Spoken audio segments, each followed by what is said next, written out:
And good evening and welcome to another night of Gulfport Admiral football. We're coming to you live here on a cool Halloween night from D'Iberville at Warrior Stadium as we get ready for Gulfport's 9th game of the season facing the D'Iberville Warriors. This should be a good one. Gulfport 6-2, coming in 4-0 in division play, facing D'Iberville. They're 7-1 on the season. They're 3-1, so only one loss in division play. A lot at stake tonight. A win tonight.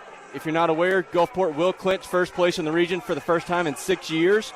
That's been a big goal that we've been chasing for a while now. We finished second place 3 years in a row. It's kind of been that last hump we can't quite get over. So a lot at stake tonight, a lot of excitement. The team's coming onto the field, and we are getting ready for what should be a good one. I'm joined again tonight by Nate Coleman, the sports anchor for Admiral Ocean. Nate, great to have you again tonight. It's great to have you again too, Coach. Nate, we were talking earlier, kind of our expectations for the game. This is going to be a tough one. Yes. I think I'd be a little surprised if we, if this is like a runaway early. Partially just because of the style of play D'Iberville has. They're a team that runs the ball a lot. They're running the ball about 75-80% of the time. They like to control the clock. They take a lot of time between plays. As there's a lot of noise over here as they come out, and we're on the home side dealing with that. So we're in hostile territory tonight a little bit. But they're going to control the clock. They're going to try to shorten the game, or at least that's my expectation. I'm pretty sure last year at a game I said a similar thing, or maybe it was 2 weeks ago. We were at West Harrison. I said, all right, they're going to run the ball a ton. They're going to try to control the clock. And then they came out throwing several moments. So, in the words of one of our former presidents, George Bush, fool me once, shame on me. Fool me twice, I won't get fooled again. Exactly. So I have no idea. D'Iberville may try to mix it up, throw it a little bit on us early on. They have had some success in the air when needed. Their quarterback's a pretty good one. Jordan Wally, he's a junior. If you're familiar with that name, it's because he has two older brothers that were really accomplished players here. One went to Mississippi State as a receiver. One went to Minnesota as a defensive back. That one actually just got drafted last year by the Indianapolis Colts in the 3rd round. He got hurt in preseason, so he hasn't been able to play this year, but he comes from a very good athletic family, and he's a pretty good player himself here as the 3rd brother in line. Gulfport is going to receive the opening kickoff, so we'll start the game on offense. D'Iberville's kicker, Melzer Villela, having a pretty good season as a junior here. As usual, Cooper Crosby and Cordarius Payton back to return. Good to see Cordarius back there. Yes. After last week, he had to get carted off with an injury. I'm told it was a bruised sternum, but he says he's going to fight through it tonight.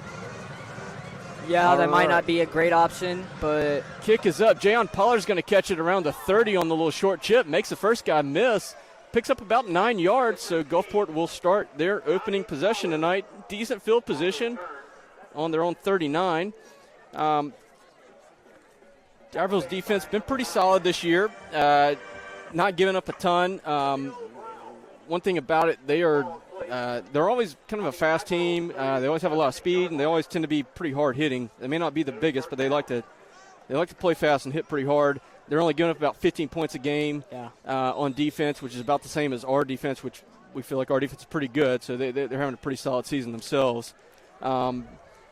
But we've been really clicking well on offense, so we'll see how it goes. First play of the game is going to be fake handoff to Cooper. Yeah. That's Camden Morgan hit right out the gate. He is going to be across midfield. They're going to mark forward progress to the 49, so that's a Horn Custom Jewelry first down right out the gate. What a great play as the first play of the game, too. Tonight's first quarter is brought to you by Exceed Physical Therapy.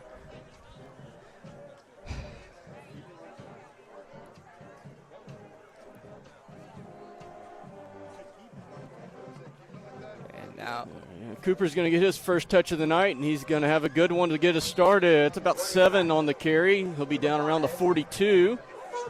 This game, Cooper Crosby. Such a big key to us tonight. We talked about this numerous weeks in a row, Nate. But looking at the numbers again earlier today on the season, it's so important that we pick up yards on 1st and 10. Yeah, very important. When we're in 3rd and short, when we're 3rd down and less than 4 yards, 3rd and 1, 3rd and 2, 3rd and 3, we're 75%. Converting that. Yeah. If we have longer than 4 to go, we're down to 27%. It's a huge gap. Yeah. As we go, another carry up the middle. That's Amaji Frederick getting that one. And I believe that's going to move the sticks again. Yes, he is down around the 38. So another Horn Custom Jewelry first down. We're getting that ball down the field, too. Yeah, and this is a big thing because, again, we were talking earlier, D'Iberville style play is a lot like Picayune from the first game, for those that were watching that one or may have been at that one since we were home. They're going to run the ball a lot. They're going to try to control the clock. So for us, not going 3 and out, not having short possessions is such a huge key for us. Keeping that defense fresh, not making them play too much. That is a quick hitter. Everybody's oohing because Jayon Pollard made the catch and is across the sticks, but there's a flag. Everybody's oohing and on, though, because one of our offensive linemen got put on his back. I believe that was K.J. Washington for D'Iberville, who leads the team with 12 sacks, who had that total flattening of our left tackle. But we are going to get flagged there for ineligible receiver downfield, so that'll be a 5-yard penalty and back us up. So 1st and 15 will negate that play. But everybody's attention got rattled on that. Another handoff to Amaji Frederick, and now you pick up. That's a good play there to get us back on track. So we're back at the 10-yard. Yeah, back at the original spot, which is kind of your goal. When you have a 5-yard penalty on first down, kind of the original, the goal is, hey, let's get back to the original spot. Let's get us to 2nd and 10. Let's not try to overcompensate or anything. Let's just get back to where we were, have a normal possession the rest of the way. As Cooper comes into the backfield, Frederick goes wide. It's going to be Cooper, the double pass. And he's going to hit his man, and he is getting drugged down. They're going to mark him at the 1. I can't tell who that is because D'Iberville's defensive back was all over him. I believe it's Javius Hales who made the catch. So the double pass, a little trickeration on Halloween Eve, on Halloween night. Cooper showing off he's got a little bit of an arm there. That is another Horn Custom Jewelry first down, and the Admirals are, for the first time tonight, in the Citizens Bank red zone. Wow. Yeah. We're playing trick or treat. Yeah. Here. That's Hey, Cooper. Hey, wait. Yeah, it is. It was as Cooper. usual, right out the gate on 1st and goal. Cooper Crosby into the end zone for a Brian Jacobs State Farm touchdown. That is his 25th total touchdown this season. He continues a fine senior season. As Carter Platt, good to see him back on the field. Yes, very good. He hit 1 extra point last week, missed the rest of the game. He had a knee injury bother him. And that wasn't that one's through and good, but that was not his best kick by far. That's not, we're used to him having extra points sailing through. That one kind of knuckled low and got over the bar with a little extra oomph behind it. But with 9:14 to go in the first quarter, Gulfport leads 7-0. Now, I just saw Coach Pennick talk to Carter Platt, and I'm pretty sure he was asking if he's still okay, because I think Carter's just taking it easy. Yeah, that kick didn't come off his in. foot very well. And I don't know, I don't know how much that's bothering him. I will say I watched warm-ups, and he was hitting the ball pretty well. And he's on the field for the kickoff.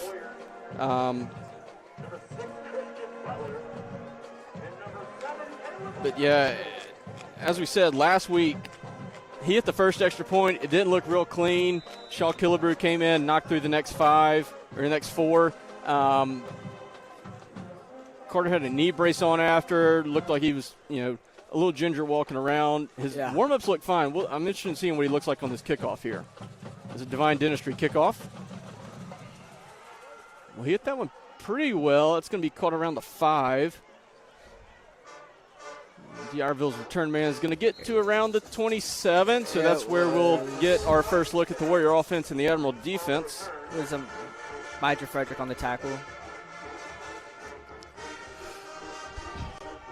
It's cold tonight. It's our first game where we're in the cold. Yeah, it is. It's been much cooler all week. This is football weather, as we like to say. It feels like the last few years, the final game of the week was the first cold game, but we're getting it a little earlier this year. Yeah. All right. D'Iberville comes out in the gun first up, but they're going to hand that one off. That is Chan Harvey, their bell cow back, who's not going to get too much on that one to start us off. Harvey comes in with 700 yards, 9 touchdowns on the ground on the season. Again, the run game kind of feeds into our strength. We're really good on the front seven. Again, a team that's going to run it at us a lot kind of feeds into us. Big thing, keeping up the stamina tonight. Yeah. And he's not getting it. He's getting another handoff, but he goes nowhere. That was Maven Daniel with a tackle for a loss, and it's going to bring up a Savvy Sliders 3rd down and 10 to go.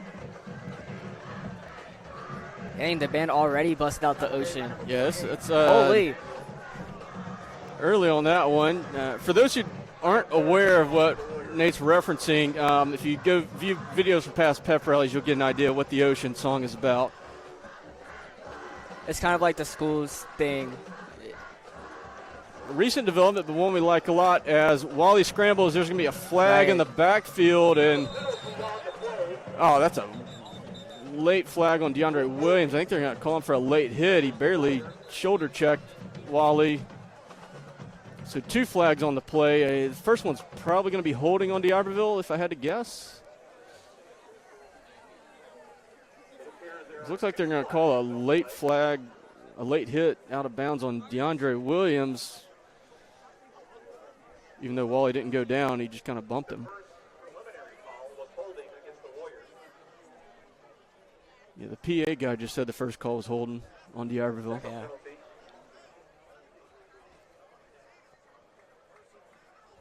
Those penalties should offset, depending on what they are. Let's see what they do with it.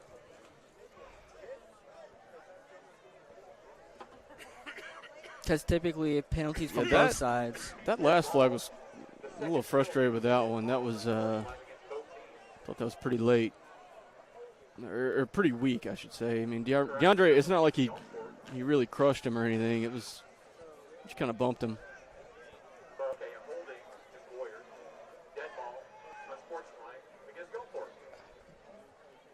All right, so it's 3rd and 5. So another Savvy Sliders 3rd down, 5 yards to go this time after the flags.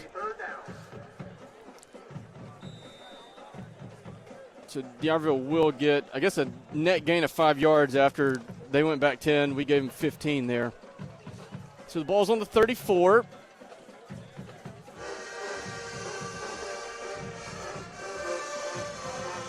And Wally drops back to pass for the first time, and that sails a little high. I believe that was Malachi Knight, his intended target.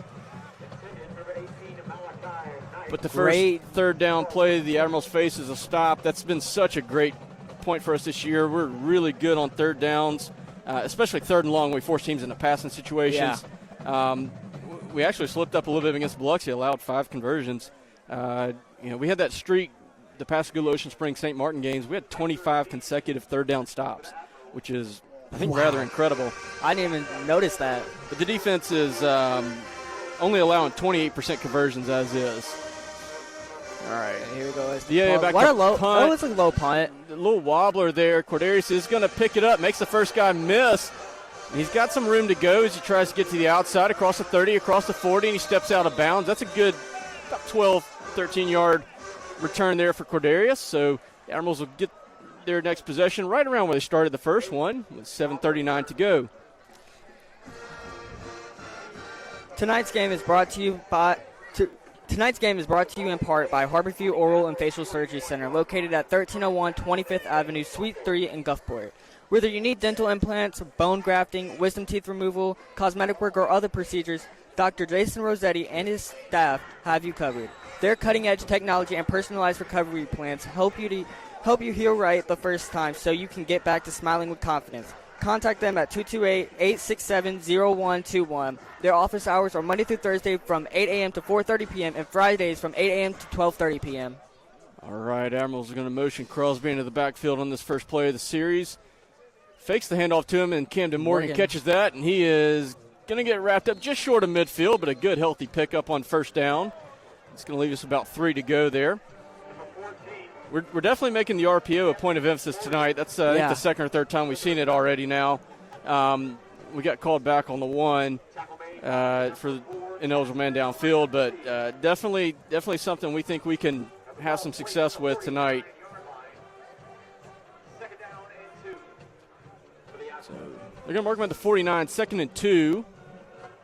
As Javius Hales comes in motion, Cooper's going to get the handoff up the middle, and not much for him to get there. D'Iberville's defensive line fought through really well there and made a big stop there.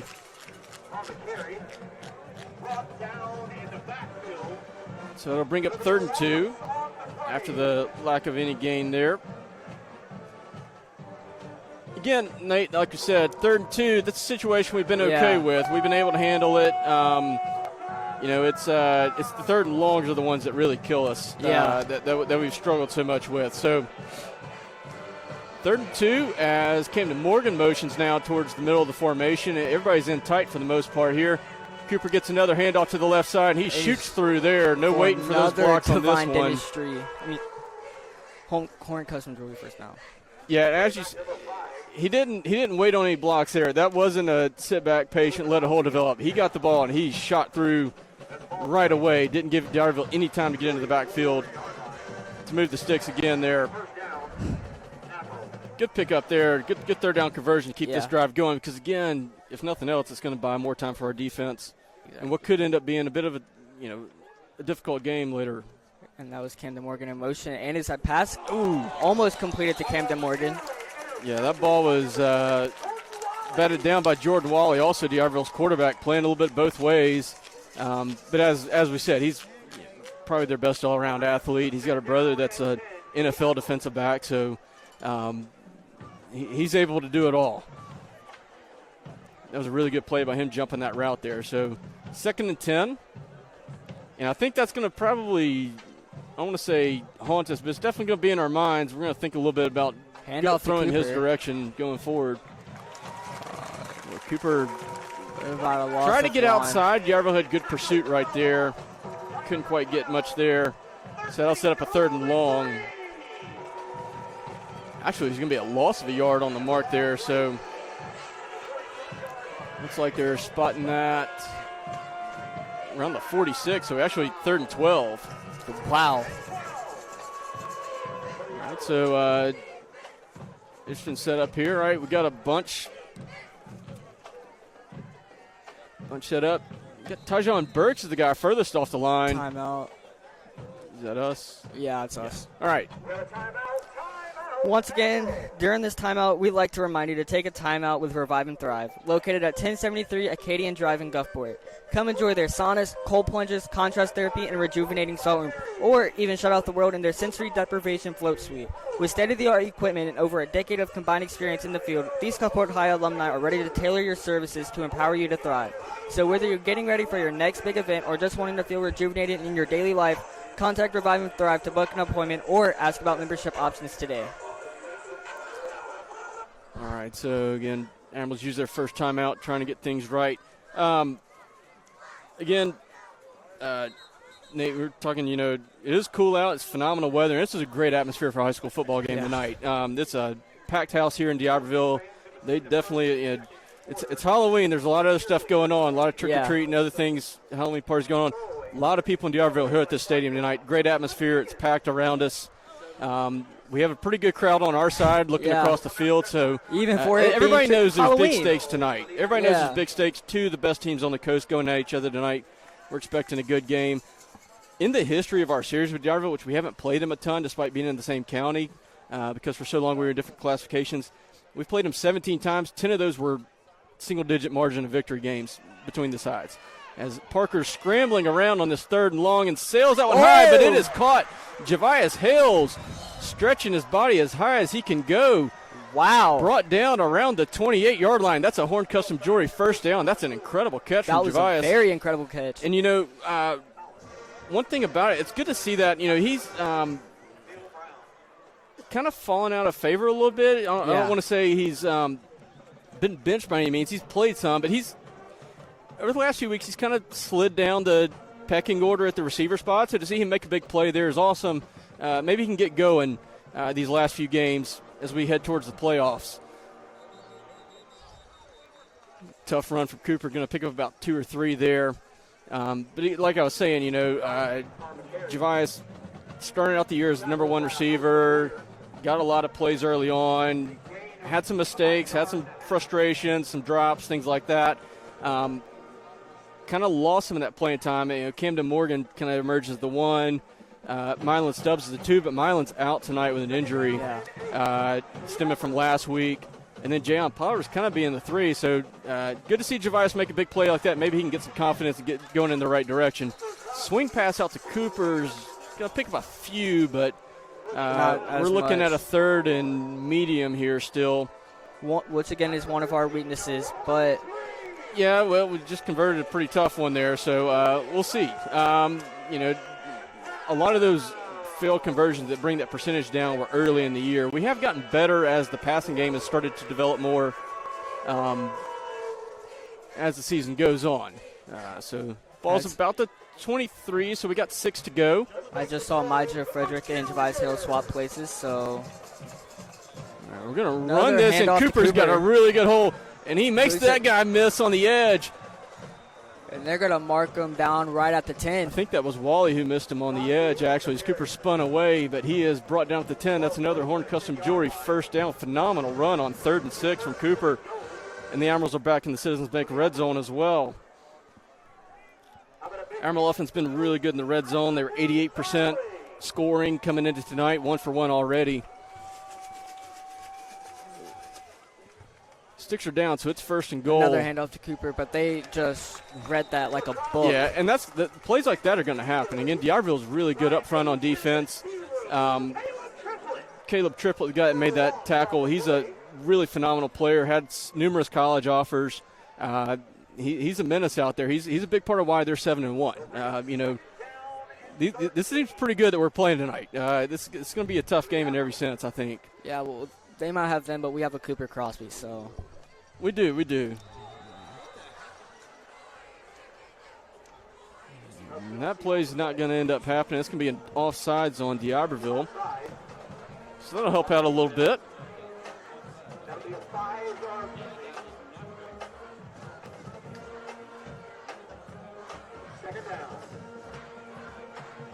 So they're going to put that right at the... It'll be on the 7, I think. Okay, they got about the 8. Looks like, based on the trying to look at this. We're at a weird angle. I'm looking at the down marker across from us.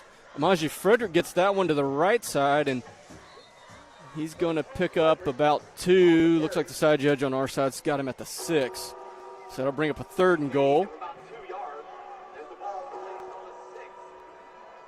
And Major Frederick is going back to the side. Now, what's interesting here is the play call here is going to be interesting because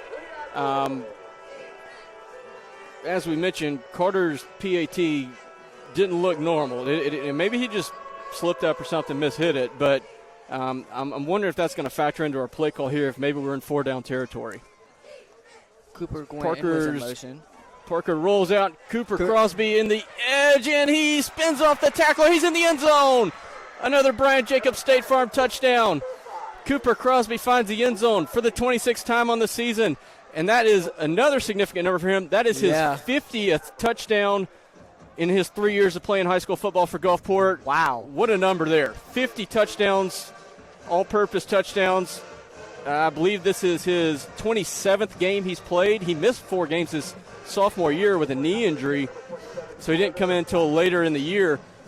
But really awesome there. 50 touchdowns for Cooper Crosby. As Carter Platt, that looked a lot better on that PAT, so maybe he just mishit the first one. Yeah. But again, huge congrats to Cooper Crosby. 50 total touchdowns all time as a Gulfport Admiral. I don't know if we've ever had a player get to that number. We maybe have in the past. Don't know, but there's not going to be many that have gotten to that high of a number. So congrats to him. We all know he's a phenomenal player, great person, great student athlete, represents our community. So with 2:15 to go, Gulfport now leads 14-0. Now, like you said, this is a big game for us. If we win this game, we get a region title. Yeah, it's as I know I heard back in a few years ago watching a Lions game, Aiden Hutchinson, their defensive end, called it it's a T-shirt game, all right? You win this game, you get a T-shirt that says division champs. The players know that. Everybody knows it. It's funny how there wasn't a ton of conversation about it as we get another Divine Dentistry kickoff coming here. There wasn't a ton of talk about it. I think everybody kind of knew, but we didn't need – oh, that's a bit of a mistake on D'Iberville's part there. Man. That was Caleb Washington on the return there. He slipped up, so his knee hit. So they're going to be pinned deep in their own territory to start their next possession. But like we were saying, everybody knows we're playing for a region title tonight. It'd be the first one in 6 years that we can pull it off. After 3 straight years of second place, it's kind of a point of frustration for everybody that we couldn't quite get over the hump. But there really wasn't a ton of talk about it, honestly. It was kind of interesting. I think everybody just kind of silently knows what's at stake, and the football team, I think, is very focused this week. They want to accomplish this. You can really tell it's really on the minds of our players. This is goal number 1 for the season. First play of the series is going to go to Harvey again, and he's going to get a few there as he almost got to the edge. So he's going to get to the 9. That'll be second and 6.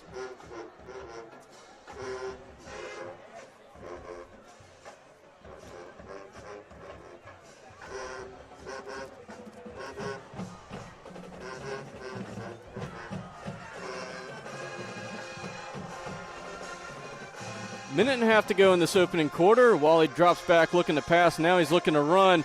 Not much for him to get there. See if he can make something out of it. Definitely makes several guys miss. Boy, he shows off his athleticism right there. He made one guy miss really badly there. I think it might have been Cortell Crandall that had the big whiff on him. So Wally escapes, picks up about 15. That's going to be a first down for D'Iberville.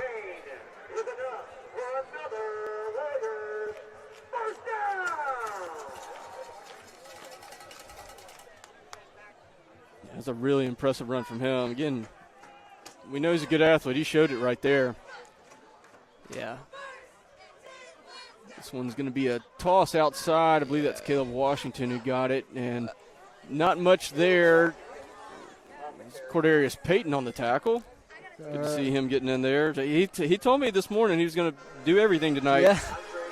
He said he had a bruised sternum last week. That's why he was carted off against Biloxi. He looked really rough after the game, but he said Monday he was in pain all weekend. This morning said, hey, too big of a game. I'm just going to have to play through it and be tough tonight. Warriors handed off to Harvey, and he is down at the 30, so that'll be another first down for D'Iberville. That's a good hard run from him. That's we've seen some runs from our guys looking like that this year. That's a good hard run from him.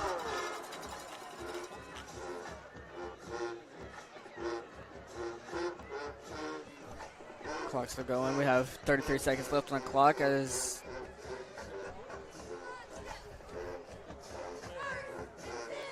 man. So if anybody's watching us while they're trick-or-treating, I hope Halloween's going good for y'all. Yeah, wherever you're joining us from, hope you're enjoying your evening as these final seconds of the first quarter tick away. I think D'Iberville's going to be content to let that run out. They're usually pretty deliberate between plays, and so at the end of one, Gulfport leads 14-0. D'Iberville driving a little bit. We'll be back in a minute.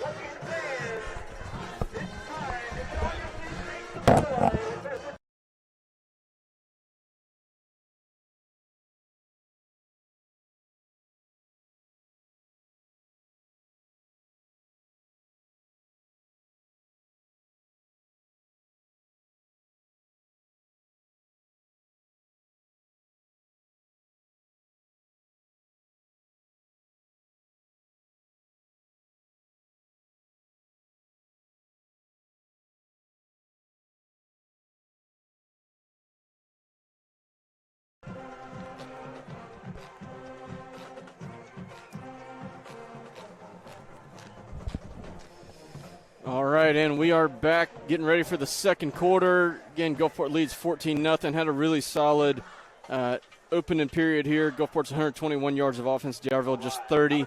Cooper Crosby's found the end zone twice. Once on the ground, once on a catch. Again, that totaled him for 50 all-time touchdowns as an Admiral. Really impressive number for him to reach. Solidified, as we already knew, Nate, a very good player. But really cool to see him get that big round number. Tonight's second quarter is brought to you by Edgewater Mall. All right. So as we resume, D'Iberville's got the ball 2nd and 10 on their own 35. They're driving a little bit here. They were pinned back on their own 5 after a little slip on the kickoff return. Caleb Walsh goes in motion, and Wally drops back to pass. Maven Daniel in pursuit, and it's sack time. Maven Daniel brings down Wally on the 27. That was going to be an 8-yard loss and bring up a really long third down here. Boy, Maven, he came around that edge. They didn't have him blocked, and everybody kind of saw, it's happening. And then they tried to block him, and then he still fought through that. And then he got to the back picked him up in pass protection a little too late there. So Savvy Sliders third down and 13 to go now.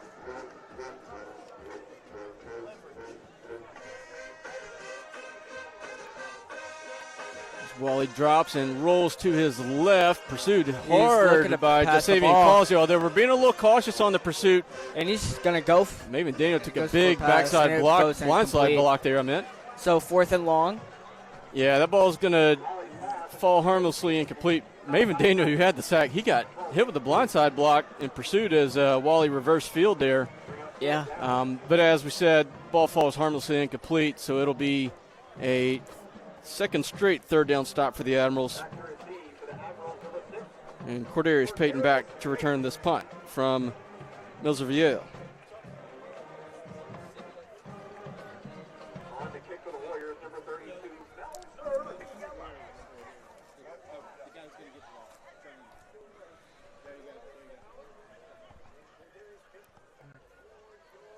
I think we're going to get hit with an offsides. We were leaning really. We had all of our guys up front, like we had a block play set up there. Some of our guys were leaning on their toes. Oh, they're going to call in D'Iberville actually. So, wow. 4th and even more long. I was curious about that. We had several guys who were, they were losing their balance. They were leaning forward so much there.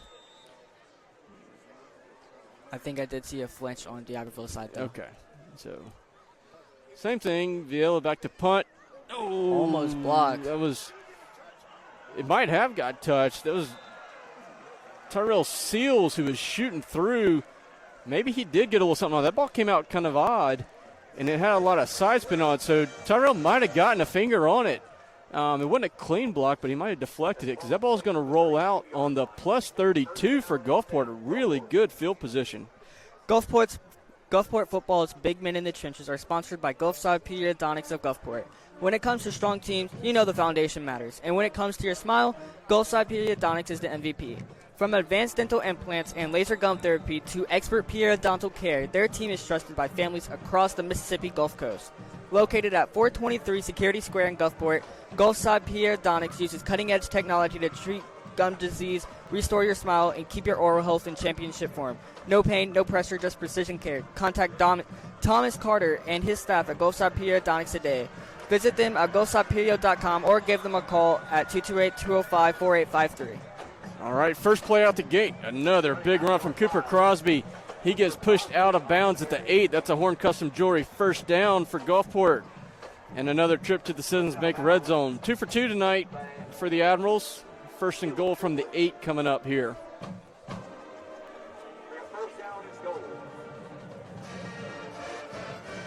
D'Iberville really making some last-minute adjustments on defense. I think it's their defensive coordinator who's almost on the field trying to get some guys aligned right. And he is still up.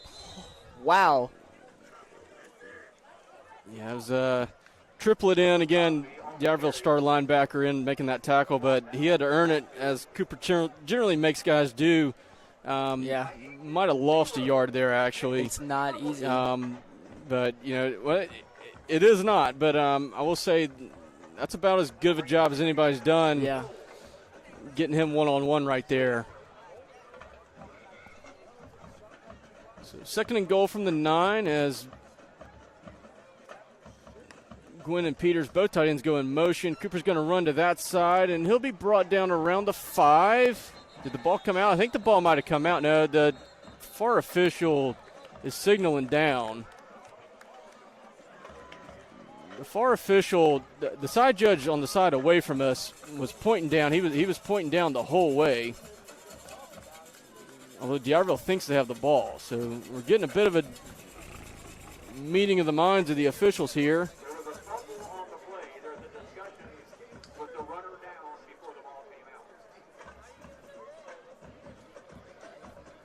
Wow, they changed the decision, and they're going to call it a fumble. Wow. And D'Iberville recovers it. That'll be Cooper Crosby's first fumble of the season. Well, it's first in a long while. We haven't had many turnovers in a while. We played really clean ball, so a chance to really bust out a massive lead early turns into a turnover there. So bit of a missed opportunity there, especially given we had the deflected punt. So D'Iberville will start deep in their own territory on their own 4. A lot of room for them to go still, but I think that's a defensive play for them. They're going to think probably kind of saves them, keeps them in this one. As Wally keeps this one, he's got a lead blocker out front. Cordarius went for the big hit on the edge and might have clipped him a little bit, but Wally's going to pick up a first down. He's across the 15. So a big play for them right out the gate.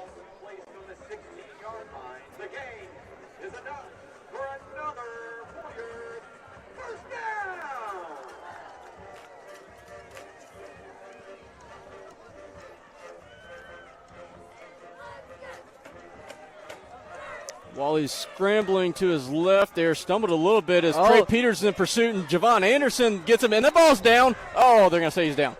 Javon Anderson did a great job going for the strip once he was wrapped up.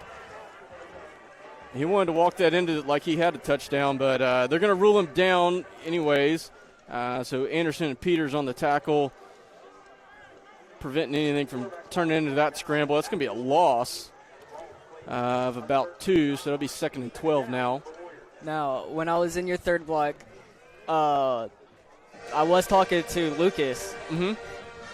We were like, this is going to be either a close game or a blowout game. Yeah, again, history suggests we play close games with these guys. And part of that's just their style of play. But, again, they're a good team. They're 7-1 for a reason. I didn't think this was going to be easy by any means, especially on the road. This is a tough team. This is a hard place to play sometimes.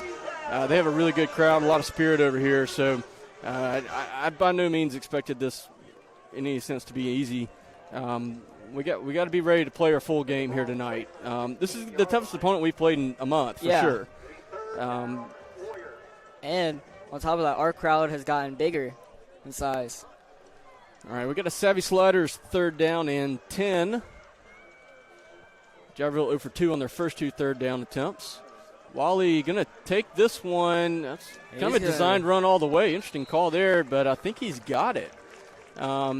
Faked a jet sweep and then just went up the middle. They had a really good run block right there. And he gets brought down by Javon Anderson, but that is the first down for D'Iberville. Injury timeout for Yeah, it looks like one of D'Iberville's guys is down, so we'll have a brief stoppage for him there.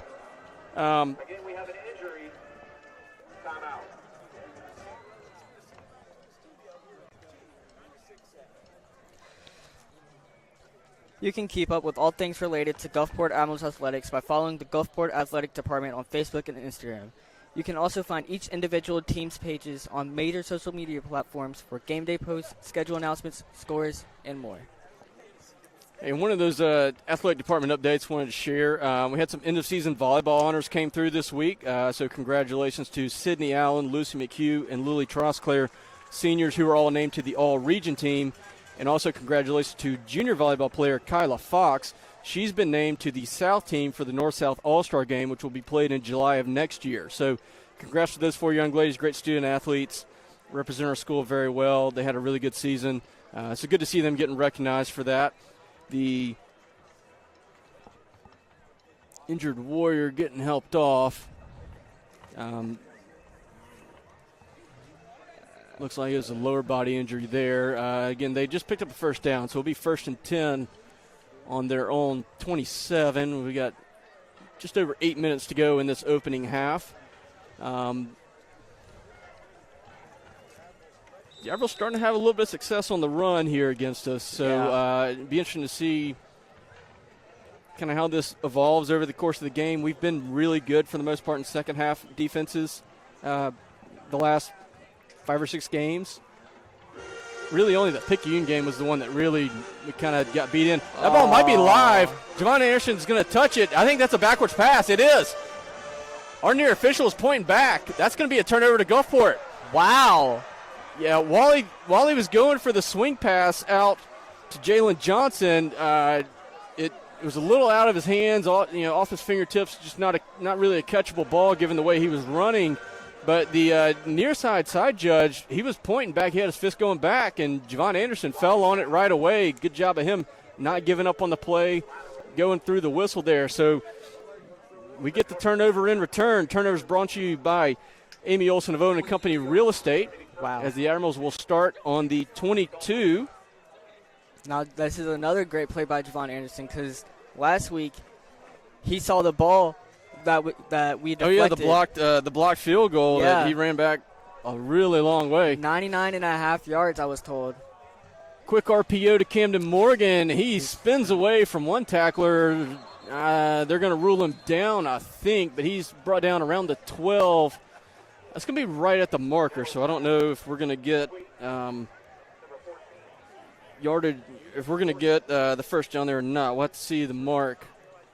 They are going to give it, so it is another Horn Custom Jewelry first down and another trip to the Citizens Bank Red Zone. Gulfport, 2 out of 3 tonight.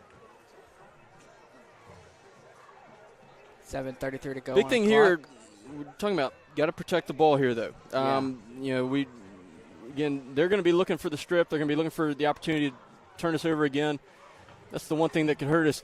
As I believe that's Amaji Frederick powering through there. Good hard run down to about the 7-yard line.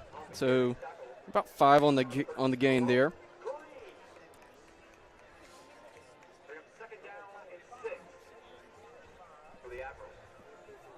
So it will be 2nd and 6.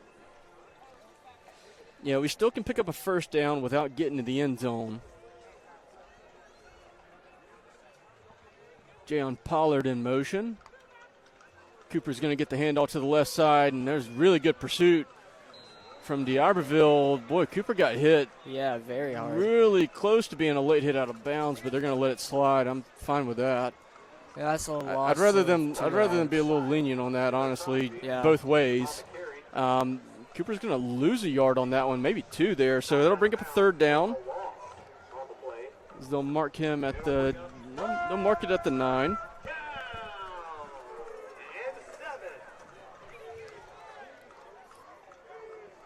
So 3rd and 7 here. Gulfport's 4 out of 4 on third down so far. Fake handoff, and Nettles a little elusiveness there as he tries to hit Pollard, and he's just a little out of his range. Good escapability from Parker in the pocket there, but I think getting flushed out rushed that throw a little bit, and it was a little too much for Jayon. We're going to get called for a pre-snap or for a illegal motion. I imagine they decline it. It would have been a 3rd down stop if they decline it. We'll see.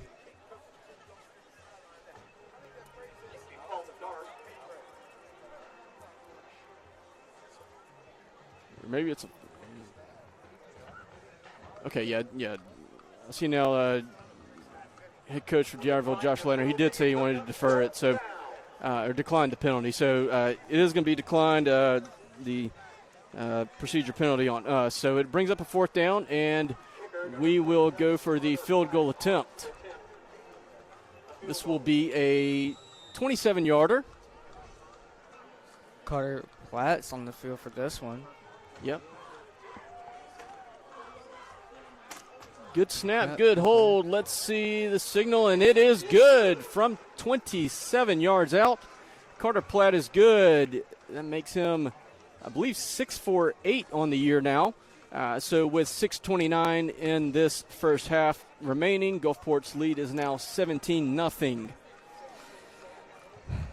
There's great things happening every day at Gulfport High School, and you can see them on our school's Facebook page, Gulfport High School Academic Institutes at Gulfport, where you'll find student accomplishments, club activities, and our weekly newsletter, the Admiral Anchor. All right, and Nate, I wanted to build on that.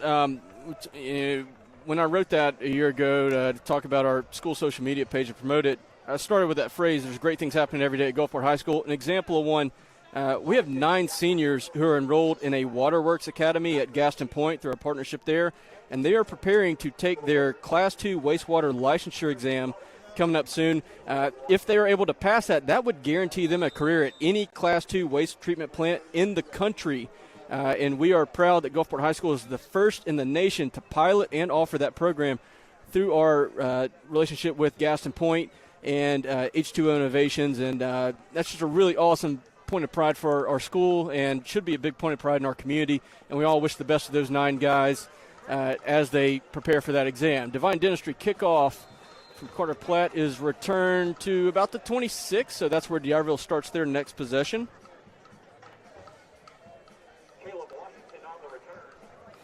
Caleb Washington, who ran that back, about 25 yards on the return there. Good run back there. They're going to mark it at the 25.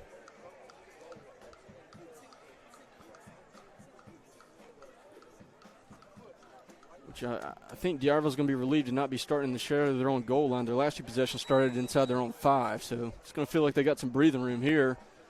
Again, 6:23 to go before halftime. Both bands are out warming up. That ball's loose. There was they're going to call it an incomplete pass, but the exchange there was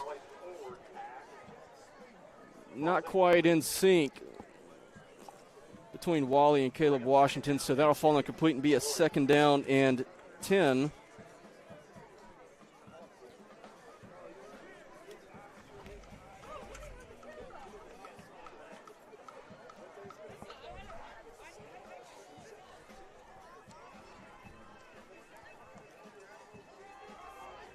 Wally drops back to pass. Now he's looking like he's going to scramble. Maven Daniel in pursuit, but Wally's really elusive back there, and he's showing off the athleticism, and he's got a long way to go all of a sudden. There's no flags on the field. Tyrell Seals the last guy, and he's not going to be able to close it down. And Wally's going to take it 75 yards for D'Iberville's first score of the game.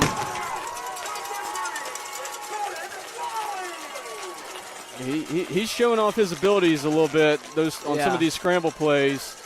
Our defensive line's really good. They've had a really good season, and sometimes you over pursue, and we didn't over pursue. We were kind of staying in our lanes there, and then got a little greedy. Felt like we had a shot at him, and he escaped really quick. He shows why he's a really good player.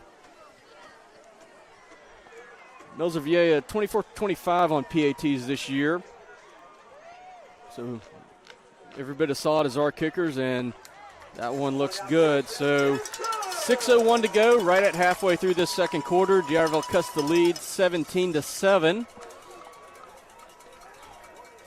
And while we're waiting on the next kickoff, another bit of good news coming out of the school. Yesterday, Mississippi Scholastic Press Association, our Voyage staff who puts out the yearbook, they had some really good news from that. They got a superior rating for the yearbook as a whole, so that's a statewide recognition.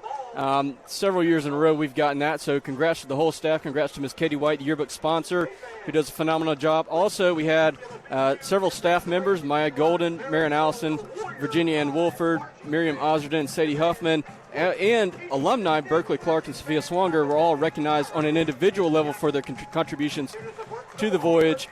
So congratulations again to all of them and to Ms. White, the yearbook sponsor, on a great showing again this year for us. Which I did go to that conference that they won. And our broadcast class that y'all got to go as well. I know y'all had a really good experience up there. Yes. It was up at Southern Miss, right? Yes, it was up at Southern Miss. It was actually very fun. There was a lot of things to do, a lot of different sessions that you could go to all about journalism. And it was fun. Awesome. Hey, and again, continues that theme of what we were talking about the last break. A lot of great things happen in our school, a lot of great opportunities for our students. As VA booms that kickoff, And Cordarius had to retreat to the 1-yard line. Does a good job of getting back just short of the 20, but man, that was a blasted kick. I think he surprised us a little bit.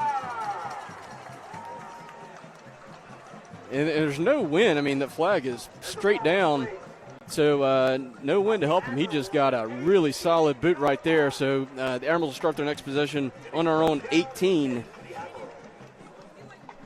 Going to be the toughest field position we've had to start a possession tonight. So 5:44 to go before half. Let's see how we respond to D'Iberville's big play.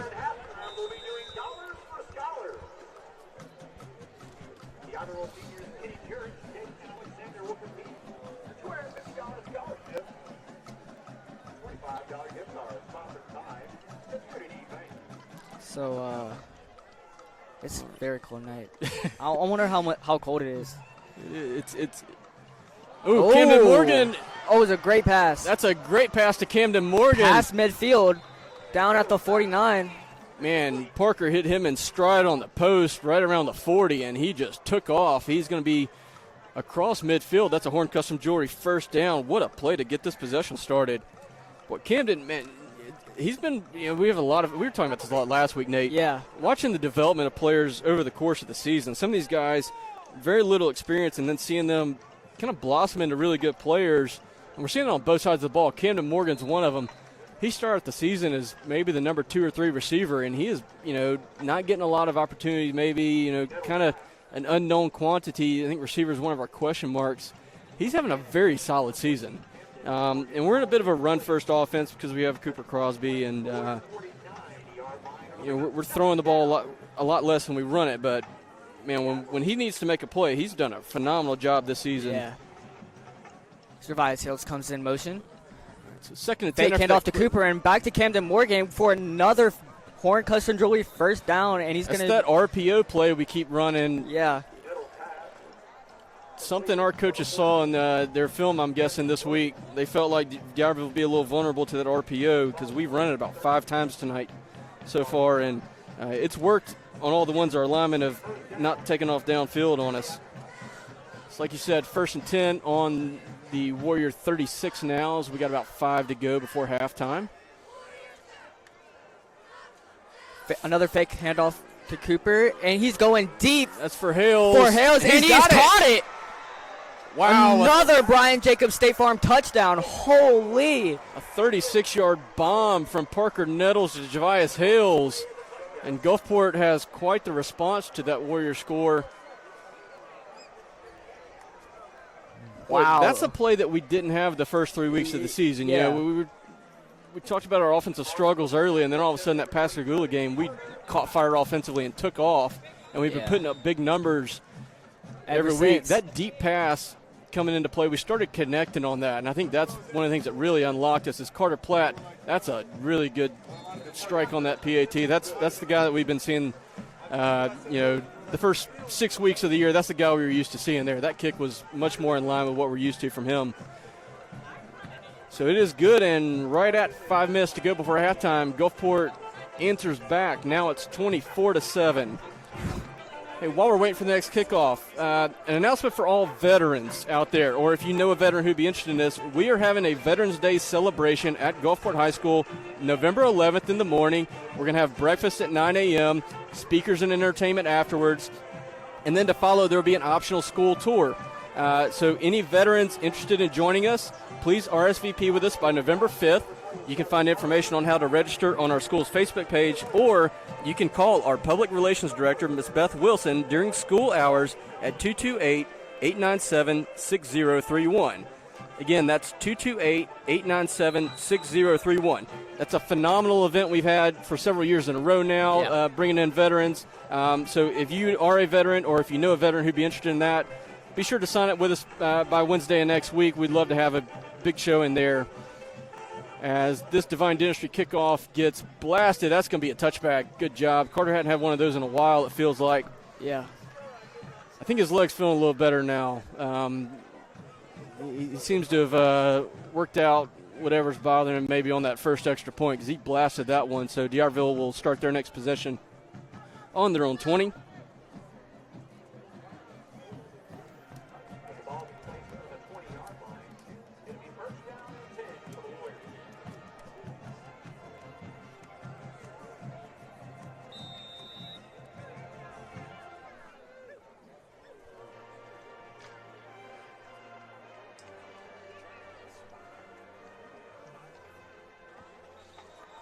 And first play's not going to happen. It's getting whistled dead.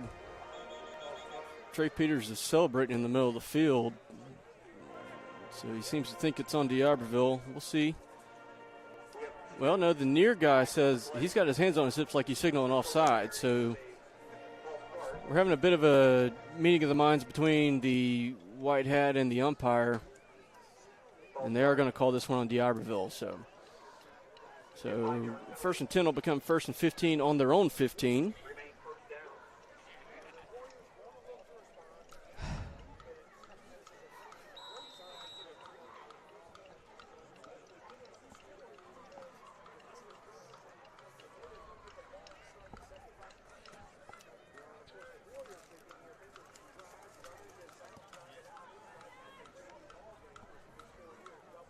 Where's motion? Christian Butler, that's going to be handoff to Harvey.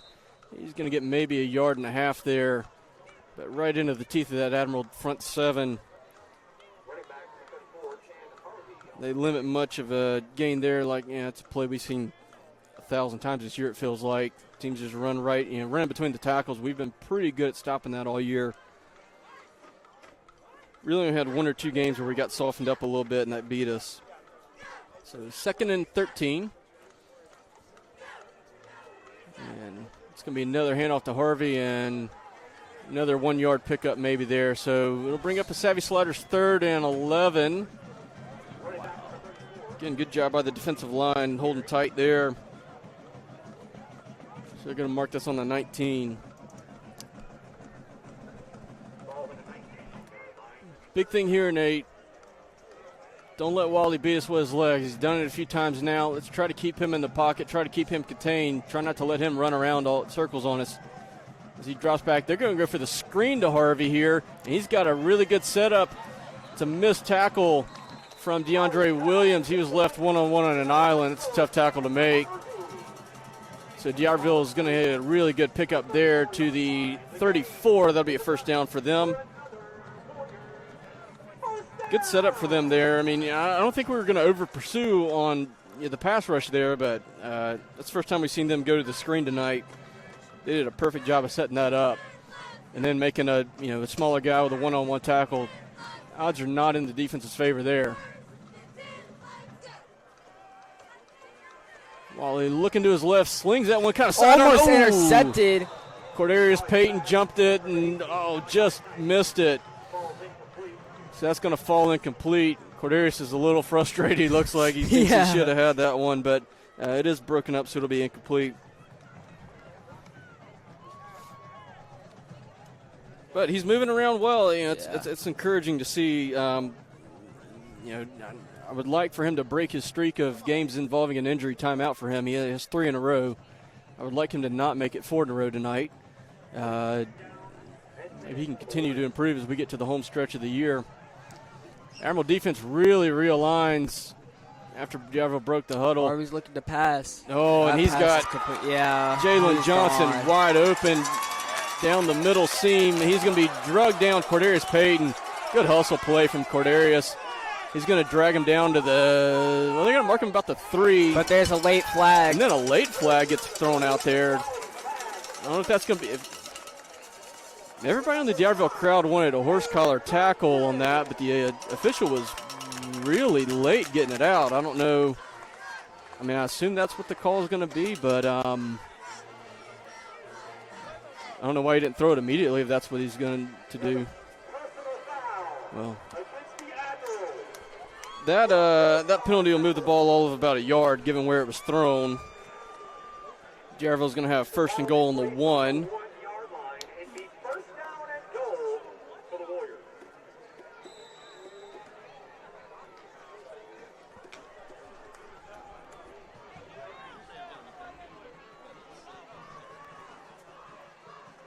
3 minutes to go, and Harvey gets this carry up the middle, and he is in the end zone, and D'Iberville answers back.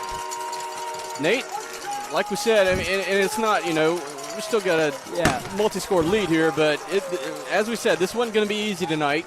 D'Iberville's going to play hard tonight at home, and they've got a lot at stake too. They're still in the running for first place, and if not that, even second place, getting a home playoff game and not finishing third and having to go on the road. So a lot at stake for both teams here. So they answer back with the 1-yard touchdown run from Harvey. VA's extra point is good. So 2:57 to go before the break. Gulfport's lead's cut 24-14 now. But again, like we said, going to be a tough one. Could come over here expecting a breezy blowout, anything like that. I think what's really interesting is seeing how we adjust defensively in the second half. Now that we've been exposed a little bit the last two possessions with big plays, maybe being a little overly aggressive. Sometimes that's helped us. We've forced a lot of turnovers these last few weeks, but I think we might have to dial it back a little bit, be a little more disciplined, and just try to is back with Cooper Crosby this time for the kickoff return. Maybe they're going to give Cordarius a breather after he had to go run that guy down. Yeah, way down the field. And again, he's admittedly not at 100% tonight. Still coming off that bruised sternum. He pushed himself just to get to that tackle. Yeah, Camden Morgan's having. He's proved he can play pretty well too. So he's back on the far side for this kickoff. Villa is going to send it right his way. All right, we'll see what he can do. He catches about the 3 and was a little timid. Didn't quite get the top gear there before the coverage team got to him. He's going to be just short of the 20. So 2:51 to go before halftime. Gulfport's going to start on their own 19.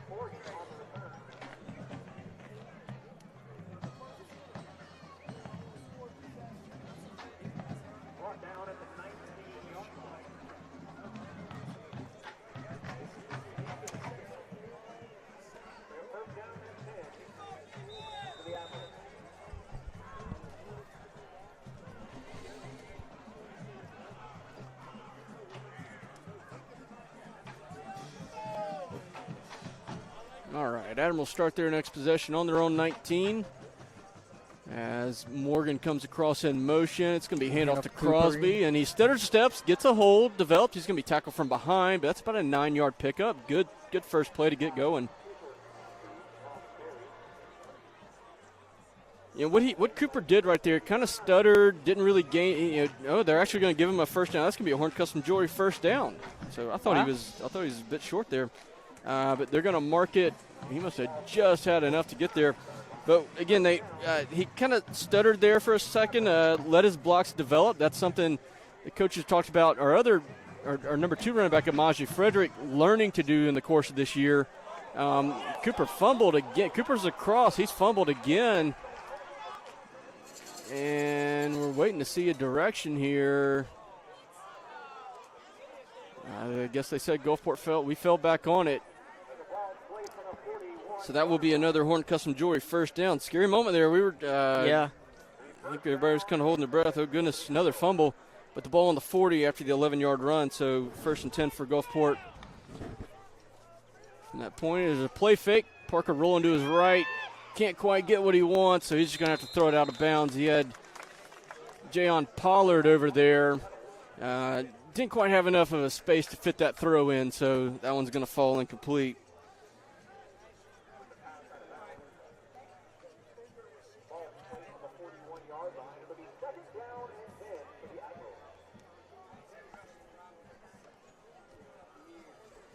All right, so we're under 2 minutes to go. We still have 2 timeouts remaining, so time's not – you got to watch it, but it's not too big of an issue for us. Parker looks to roll to his right again. He's going for Camden, and he's got it across midfield. Bounces off of one tackle. Another Horn Custom Jewelry first down. Yeah, that's a really good pursuit from behind by Corey Howell, junior defensive player for D'Iberville, to get Camden from behind. But as you said, that is moving the sticks. Ball on the 39 now, it looks like. Camden having a really nice night again.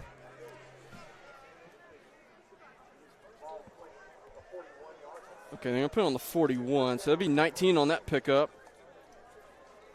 Puts Camden 95 yards already on the night. Cooper gets his hand off to the right. Just a little bit off tackle there. It's going to be about an 8-yard pickup. So he's brought down around the 33.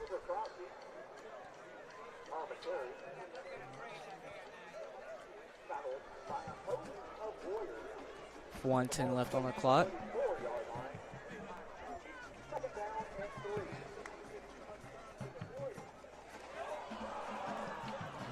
Boy, more trouble over there as Cooper still going breaks out of in. it. Tiptoeing down the sidelines, just loses his balance. That's a big pickup again. He's going to be out of bounds. They're going to mark him on the 6. So it is a Horn Custom Jewelry first down. And another trip to the Citizens Bank red zone where Gulfport's 3 out of 4, 2 touchdowns and a field goal. After the 27-yard pickup.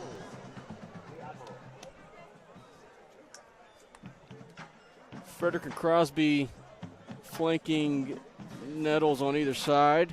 As we're under a minute to go. Yeah, play clock low now. Under a minute to go in the half. Cooper now going out wide, and Amaji's going to get this handoff. Good job making that first in miss. That's a healthy pickup of about 4 yards. Big thing is we got to avoid the penalty. There's a lot of tangling up there. I think it was just, Javice needs to get out of there, and I think Cooper's being a leader there, getting Javice off of the.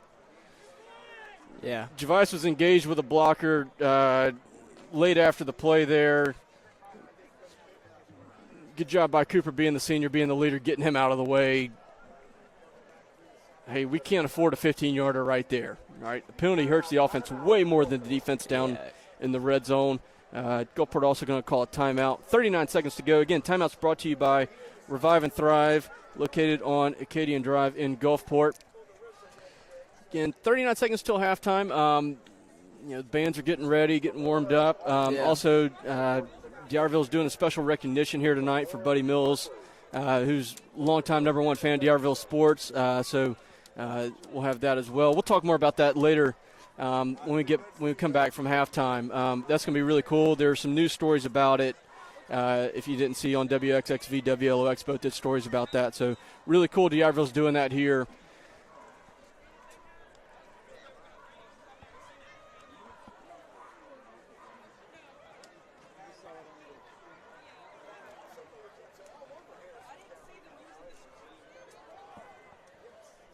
So this one's spotted on the 3.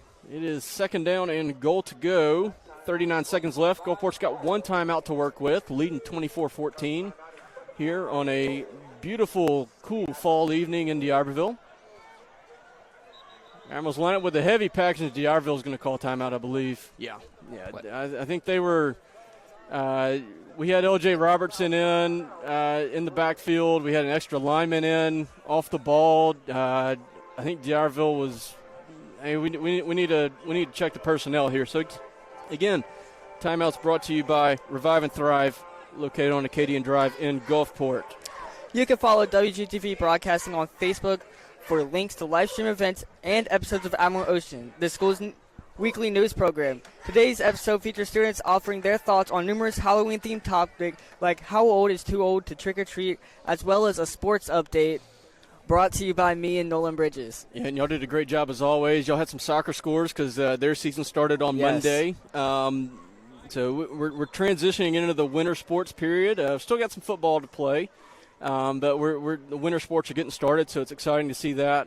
Looking forward to some good seasons from our 2 soccer teams and our 2 basketball teams as they get rolling. I know talked to a few of the coaches from those teams. They're all very excited about what they have coming up this winter season. All right, again, back to action. We're still 39 seconds to go in the half. Ball on the 3, second and goal for Gulfport. 1 timeout remaining for the Admirals. And we're going to stick with that heavy package as Cooper's going to get the direct snap with 3 big guys to his left, and they all lead block, and that is a parting of the seas, and he is in the end zone for the 3rd time tonight. Another Brian Jacobs State Farm touchdown for Cooper Crosby. What a great play from him right there. And again, that's the big heavy package. We had Jaqueline Peters. We had L.J. Robertson. We had an extra offensive lineman. I believe it was that was Jacoby Ray. That was the extra offensive lineman who was also in the backfield. All the big guys blocking, and Carter Platt puts his 4th PAT of the evening through the uprights. So with 35 seconds to go before halftime, Gulfport's lead is expanded to 31-14. You know, Nate, one thing that's really encouraging sign of a good team is when you give up points, you go get some back. Exactly. That's a sign of a good team. When you give up points, you go get some back. You don't have to, maybe have the best drive right away. You're not trying to score right away. The next play. Bad teams panic and try to score on one play. Yeah. Good teams say, hey, you know what? We're going to have a good, solid possession. We gave one up. Let's have a good, solid possession, and let's go get some points back. All right, we got to respond back. That's a sign of a good team that can keep their composure and not panic when you give up a big play. All right, now we're here for the Divine Dentistry kickoff. Carter blasted his last one in this direction for a touchback. It's his first one in a while. Again, no wind tonight, and I say that thankfully because it's plenty cool out here. Not much of a drop back here, so it looks like he's not going to send this one real deep. Yeah, he just kind of chips this one. It's going to land out of bounds around the 12.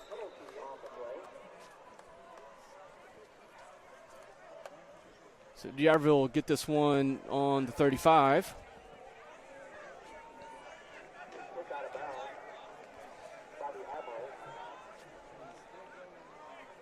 Which, by the way, today's episode of Allen Ocean was a special episode, which is what we like to call them. When we theme them for the holiday.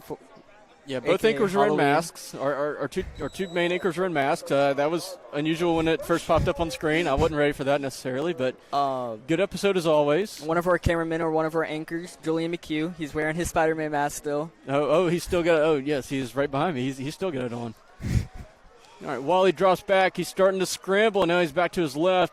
He's going to sling this one way up in the air. And the Admirals, it was Cordarius Payton and somebody's slow getting up. I think that might be Terrell Seals. Yeah, they both went up for the ball, and Cordarius took a large swing with his left arm at it, batted it up in the air. Pierre Felder almost dove and got it just out of his reach. So that will fall harmlessly incomplete. A lot could have happened on that play, Nate. We could have tipped it for an interception. Cordarius also could have whiffed on that, and it would fallen right into D'Iberville's receiver's hands, and it would have been a bad play for us. So that was a lot happening there as Wally hands it off to Harvey on the draw. Really good play from D'Iberville right there. DeAndre Williams going to push him out of bounds around midfield, but really good job setting up the draw there. They just ran a deep pass, kind of had us on our heels a little bit, playing deep, trying to, kind of playing a prevent situation here. Inside, less than half a minute to go. Really good draw right there. Harvey gets it on a 15-yard pickup there to midfield.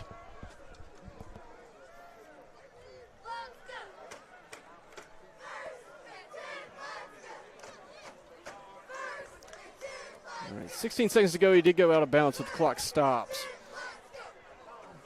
I believe D'Iberville's only taken one timeout, so they still have 2 to go. Two to work with here to try to set something up with these 16 seconds they have. So while he drops back, he's dancing, going to his right a little bit, and he's just going to take a run out, about a 2-yard pickup, but there's a flag in the backfield. Generally in the area where holding would be called, yes. Okay. So 9 seconds to go now before halftime, and it will be holding called against D'Iberville. So that'll back them up to the 40. Wow. I think that that penalty is going to hurt them a little bit, which using 7 seconds to pick up 2 yards probably wasn't helping them much on this kind of last-minute quick drive here, but backing up 10 yards is going to hurt them for sure.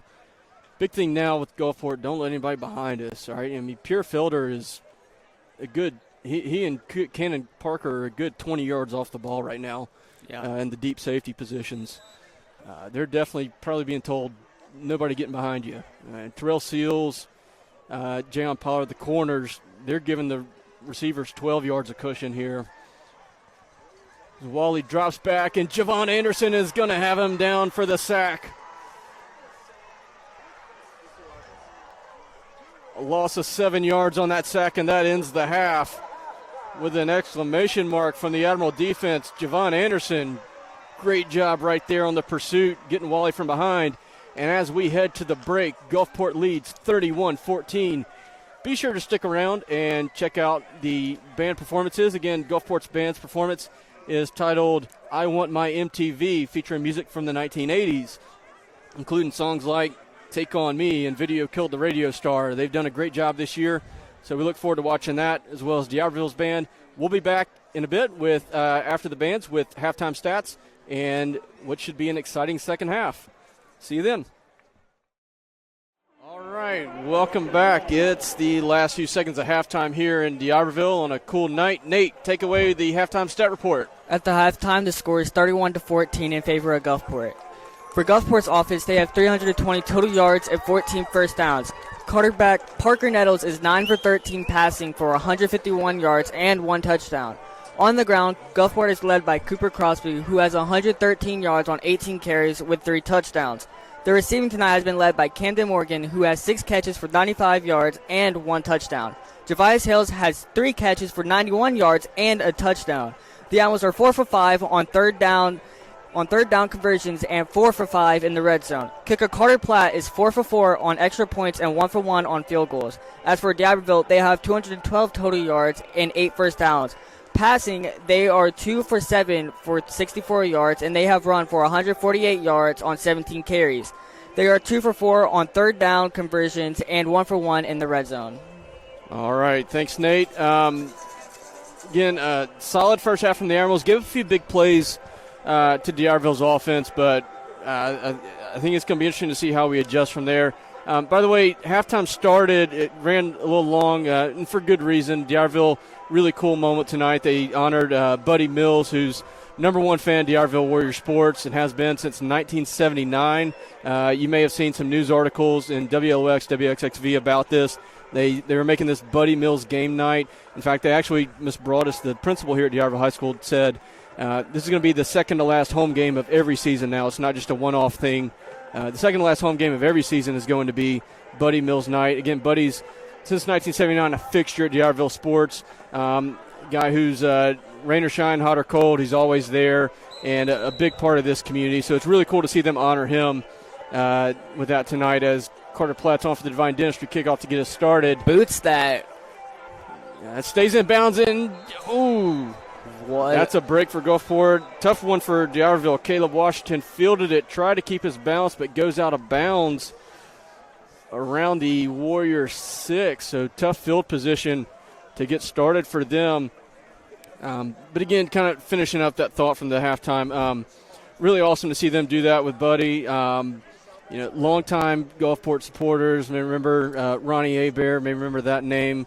I don't want to totally say that Buddy is D'Iberville's version of Ronnie, because there's only one Ronnie, and to be fair to Buddy, there's only one Buddy Mills, but certainly analogous to what Buddy means to D'Iberville, what Ronnie meant to Gulfport back in his days, and really brighten your day whenever you'd see them at the ball games. They were the happiest person in the world there, and really a pillar of the community. So awesome to see that here tonight at D'Iberville as they'll start their possession inside their own 10, and they're going to go with a little end around there. I believe that's Washington, who just fielded the kickoff, who had that carry. About 4 yards on the pickup there.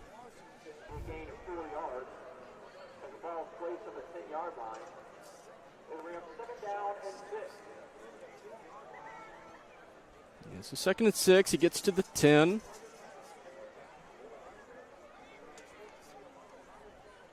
This one will go to Harvey, and he gets to the second level, gets hit hard by DeAndre Williams. He's going to be about 2 yards short of the marker to gain, so that'll bring up a Savvy Sliders 3rd and 2. That was a good, solid tackle there from DeAndre, stopping his momentum. Yeah. You know, we talked about that earlier. That one-on-one tackle, so difficult to make, especially in open space like that one was. DeAndre did a good job of wrapping and not letting him carry through. D'Iberville 2 out of 4 on 3rd downs, like Nate just said.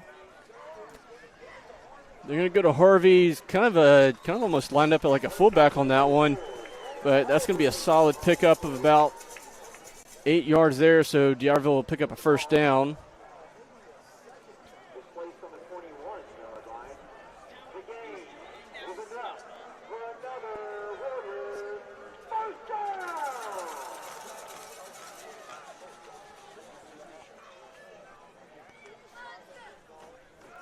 Wally's going to swing this one out. I believe that's Malachi Knight who made the catch there. Yeah, it is. It's not going to pick up much. By the way, Malachi Knight, we're in number 18. That's an important number here in D'Iberville. That's a number of the late Fred Dunbar, who was a player here 2011 in a game, tragically passed away after going into cardiac arrest during a game. So instead of retiring that number, they decided to honor him going forward. They awarded that 18 to a senior player who's exhibited leadership, good character, work ethic, all those great traits that you want in a player. So Malachi Knight getting that number 18, you know, he's a special guy to this program, being awarded that. Harvey on the handoff, tries to bounce outside, and Javon Anderson's not going to let him get the edge, so no pickup there. And that'll bring up another Savvy Sliders 3rd down. About 8 to go on this one. Like, as you were saying for the jersey number, I feel like it should be an honorable thing for like the best and person. that's a cool way, you know, instead of maybe retiring it, you know, nobody wearing it ever again. I think it's a cool way to let that memory of that guy, let the memory of a player like that live on, and it becomes something that's highly anticipated and really a thing of honor. And it kind of creates a brotherhood of the guys who've gotten to wear it over the years. So that's really cool to do that here. Slant there, trying to hit Isaiah Smith, but I think it might have gotten knocked off target. It was a little behind him, I think, either way, so that'll fall incomplete. And that'll bring up a punt situation here. Not quite 3 minutes into this 3rd quarter.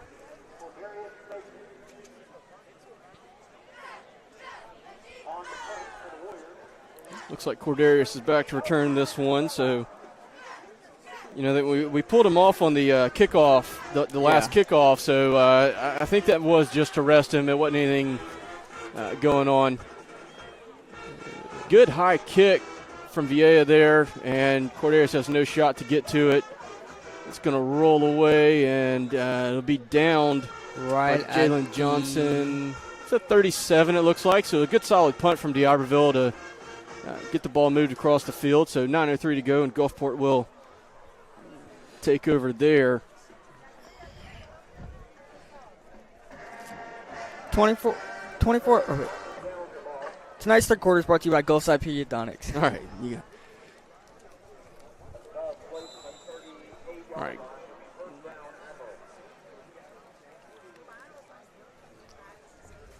Gulfport starting on their own 37. First play will be a handoff to Cooper. Bounces right, comes back to the middle. And going to be about a 3-yard pickup. Not much to work with there, but he made something of it. Again, the big thing is just avoiding the no gains, the losses on 1st down. You know, 2nd and 7 is a lot better than 2nd and 10. And when we stay on schedule, we tend to have good possessions. When we get behind the sticks, we get more than 10 yards to go, or we get to 2nd and 10, 3rd and 10, that's when we get in trouble.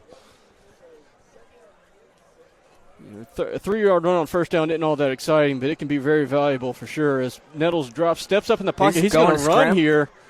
Yeah, we don't see him run a lot. He's going to be brought down as he dives forward just short of the midfield, but that is going to be enough for Horn Custom Jewelry 1st down. as we said, Parker doesn't run much. I think that was kind of a surprising thing. Again, with him moving in, a bit of an unknown quantity. I mean, we knew he was a solid player. He won a passing competition in the summer up in the Jackson area. One thing we noticed right away, man, he rolls out really quick, but he's not been much of a run threat this year. Hadn't had a lot of scrambles and big pickups with his legs. He moves well in the pocket, rolls out really well, but we hadn't seen him run for 100 yards in a game or anything like that. That play there was Cooper for a good tough 4-yard gain there. As we're across midfield, ball on the plus 47 now for Gulfport. Clock continuing to roll, 7.5 to go in the third.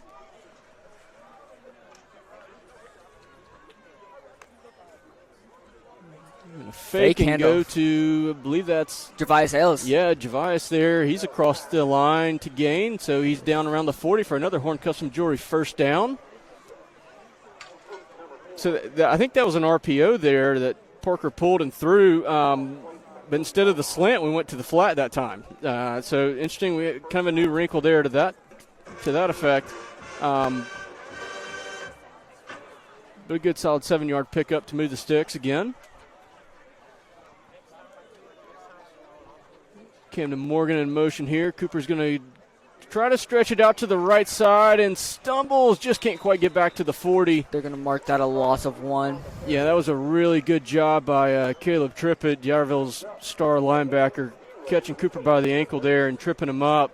Actually, kind of throwing him off. 2. Yeah, it's going to be a 2-yard loss. But Triplett, who is, probably the most decorated player on D'Iberville's defense, again, had several college offers.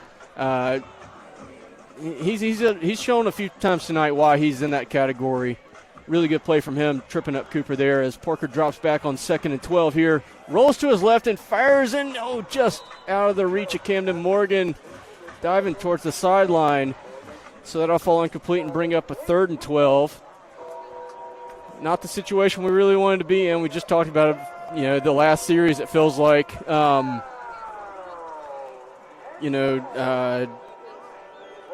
We're good when we stay on schedule, but here we are behind the sticks on 3rd and 12. We'll see what comes out of it. We did convert one of these earlier tonight. Had a really good play to Javius Hills. He made that really good jump and catch.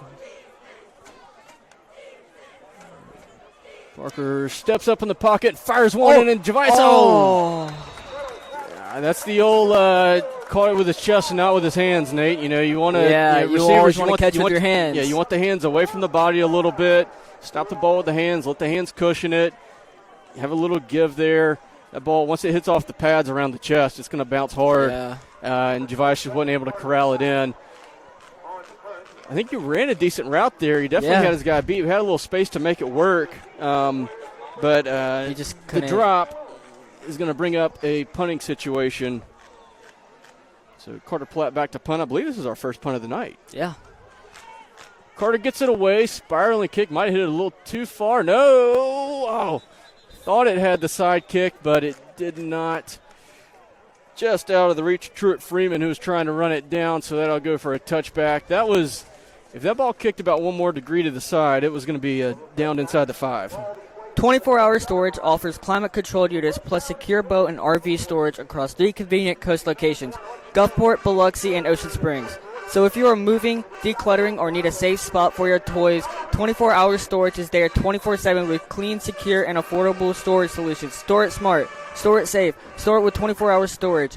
Visit 24hourstorage.com to secure your next unit. All right, exactly halfway through this third quarter, D'Iberville gets their second possession of the second half on their own 20. And this is going to be a sweep to Jalen Johnson, and Javon Anderson's all over it. Going to limit it to a 1-yard pickup there. Good job there. I think Johnson might have had a little more room to run if he'd continued going outside. He cut up field a little early there. I think if he got past the last defensive lineman, he might have had a lot of room to go for. But It'll be 2nd and 9. There's a little flinch on the line. Oh. LJ Robertson's pointing at D'Iberville's offensive line. He thinks they flinched. And it will back up D'Iberville 5 yards. So 2nd and 9 becomes 2nd and 14 now.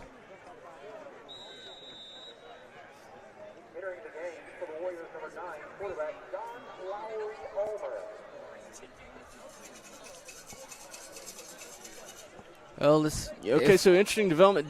D'Iberville's got their backup quarterback, freshman John Lowry Olmer, in the game now. He's going to drop back and sling that one just out of the reach of Christian Butler. So I was talking with Nolan about the football game that we're going to put on next Friday's episode. Yeah. It's going to be a very good game because we get to mention how this game we're going to continue to stay undefeated with a 6-game win streak. Which, by the way, Nolan came up here during halftime. First off, he's in shorts. I think he's regretting that. He's definitely regretting that. What's becoming a very chilly night. But also, as we have the Savvy Sliders 3rd and 14, he had a phenomenal angle that he recorded of Javius Hill's touchdown catch earlier. He was very excited to show us that, as Wally's back in the game, dancing around, evading tackles, scrambling, and he is tackled by Pierre Felder. It's going to be right at the marker. I think they're going to give it to him. Another evasive run by Jordan Wally, bailing out D'Iberville on a long-to-go situation. And, yeah, they are going to move the sticks and give him a first down. That's a frustrating play for our defense there. Yeah. D'Iberville has a penalty. They make an unforced error themselves with a false start. We have some good plays against the run. And then another broken play scramble we give up. Wally slings this one high, and that's off the hands of Isaiah Smith on the post route. He was open, just couldn't quite corral that one, so it'll fall incomplete. Boy, he fired that ball hard. Yeah. When that hit Smith's hands, he had some serious recoil. Because whenever he just went and to go it's almost like he bring it in, it just like went straight it was almost to like the a ground. trampoline. It was like he threw his hands back and it sprung forward and he slung it down to the ground almost. That was an absolute bullet that Wally threw. All right, 2nd and 10 on the 30.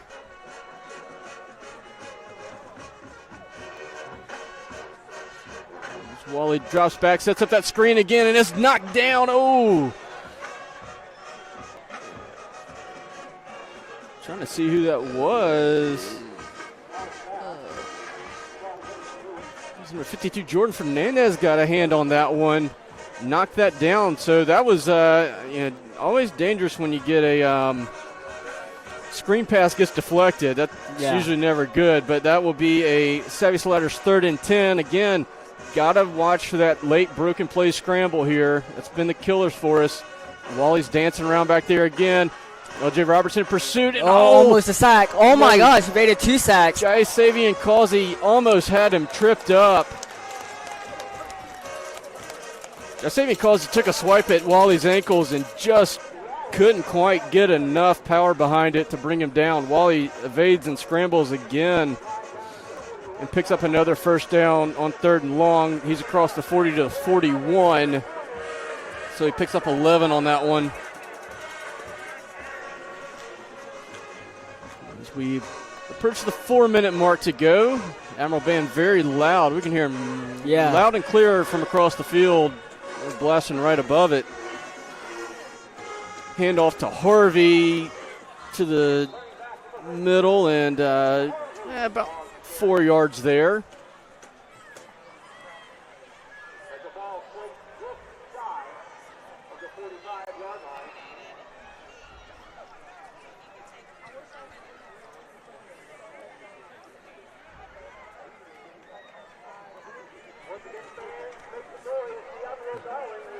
Second and 7.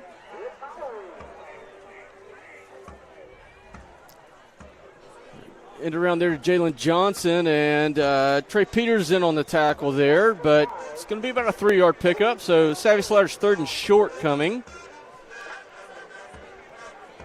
And yesterday at Coach's Corner, Coach Pinnick, it's the show with Coach Pinnick and Brad Palazzo. It's a coach talk show. We do it every the night before the game. Night before the game, get the coach's perspective, and then we get some players in there.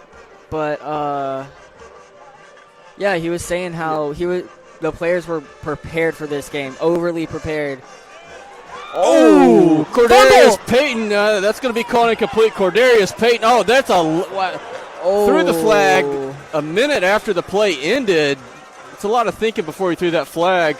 Cordarius absolutely laid the lumber on that one. Totally crushed Jalen Johnson coming across the middle or on that one. Dropped the shoulder on him. I don't know what the... That was a really late flag there. Well, Cordarius is just a flying rock on the field. He absolutely obliterated Johnson on that one. It's Christian Butler he hit, number 6, not number 5. And he's coming out. D'Iberville's trainer, Kyle Check's taking him over to the side. He is really limp. That was a monster hit. Yeah.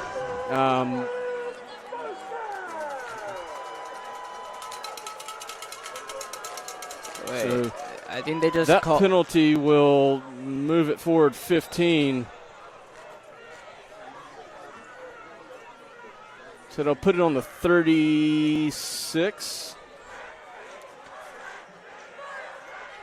Harvey goes out and motion on their side. And Wally looking to evade. Javon Anderson's got a hand on him, and L.J. Robertson comes in to finish him off. Good teamwork there on the sack. Very good teamwork.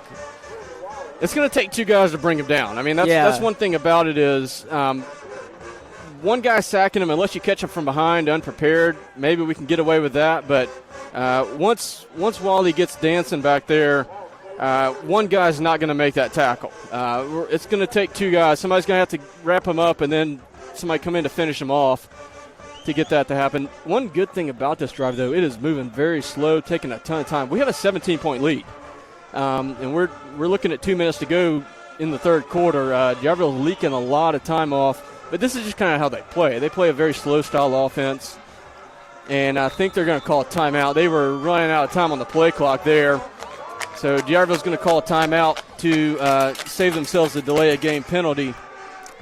During this timeout, we'd like to remind you to take a timeout with Revive and Thrive, located at 1073 Acadian Drive in Gulfport. Come enjoy their saunas, cold plunges, contrast therapy, and rejuvenating salt room, or even shut out the road in their sensory deprivation float suite.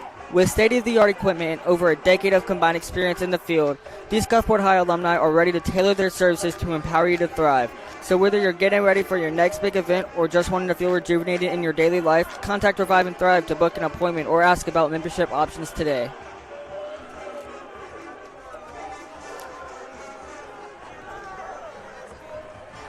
Tomorrow morning, JHS Cross Country will wrap up its season at the state championships in Clinton, and the cheerleaders have their first competition of the year at Summerall. Also, both GHS basketball teams have their jamborees tomorrow, with the boys traveling to the Pass and the girls traveling to Hattiesburg. All right, so we want to wish all the best to all 4 of those groups, and then cross country, they had a great season. We've loved getting updates from them. Hope they do well tomorrow morning up in Clinton at the state finals. So all the best to them and our cheerleaders who are across the way dealing with the cold tonight too. Hope they do well tomorrow in Summerall. Oh, Wally dancing around on third and long. Coach Pinnick is on the field trying to get a penalty thrown. I'm sure he's thinking there's no way there wasn't a flag on that. Coach Pinnick and Coach Green, our defensive coordinator, both inside the stripe. They are livid right now. There is a penalty flag down. We'll see what the call is. There's a bit of a discussion between 3 officials here. It's going to be face mask against us. Coach Pinnick is livid. Oh. I mean, he's almost inside the numbers. Yeah, I don't know what exactly was. I don't know what he thinks. I think he thinks maybe there should have been a hold back there. As much as Wally was going forward and back, it's almost impossible to not get a hold at some point there. But he's getting no answer. That's going to spot the ball on the 8. The 8. Wow. So it's going to be first and goal for the Warriors from that spot. We've been in this situation last game, and we've just stopped them. A little bit of a reverse there, and that's going to be a Warrior touchdown. Can't tell who got that ball from the angle. I think that might be Malachi Knight who got that. So D'Iberville, a lengthy drive, results in points for them.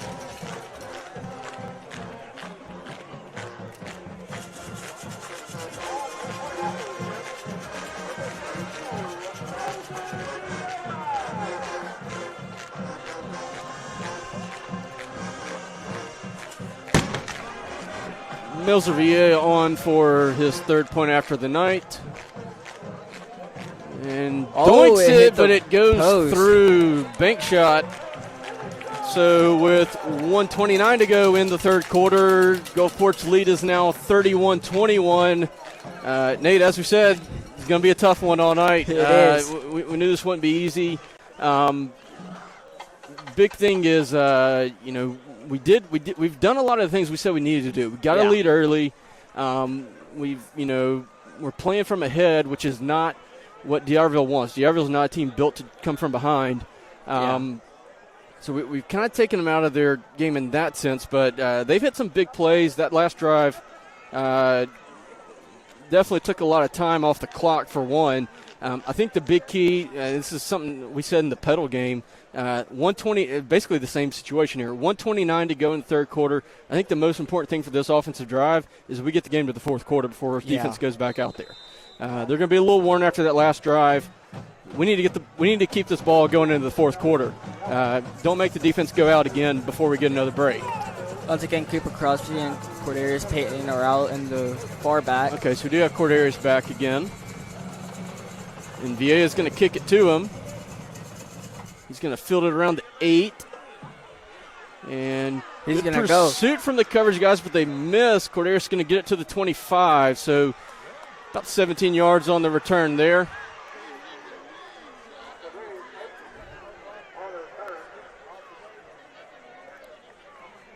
I think our sideline seemed to think he didn't go down, but the official was telling him to give him the ball, so they will spot him on the 25.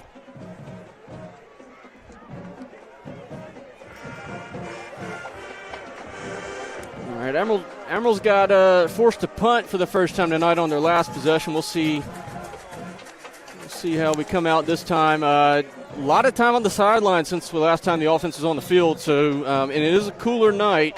Yeah. So we'll see how we handle that lengthy break here. But again, like I said, 1:21 to go. We need to get this game to the fourth quarter. Yeah. 12 seconds left on the play clock. Hill's in motion.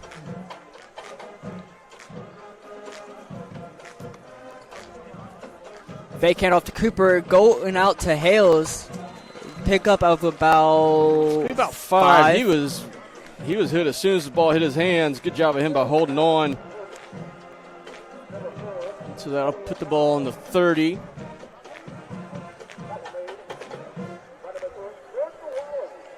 As we're under a minute to go before the fourth.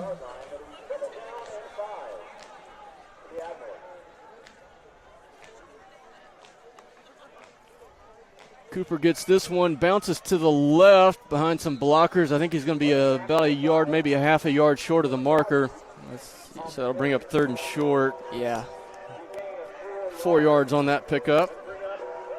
By the way, failed to mention this earlier. Cooper eclipsed the 1,000-yard rushing mark on the season earlier tonight. He needed about 70 to get it. He's at 122 tonight, so he's breezed past it, but again, congrats to him. Hit 50 total touchdowns across his entire time in high school and 1,000 yards on the season. Back-to-back 1,000-yard years for him. Great job by him as he powers ahead and moves those sticks. Another horn cuts from Joey, first down. Good, tough run from him up the middle. It was 7 seconds left on the clock. Yep, and like we said, we did what we needed right there. We got the game to the fourth quarter as these final seconds tick off. Nate, we're 12 minutes from clinching this region. It's going to be tough. We're going to have to earn it in these last 12, but we're 12 minutes from hitting the first goal on the pathway through this season. So we'll step aside for a minute and bring you the fourth.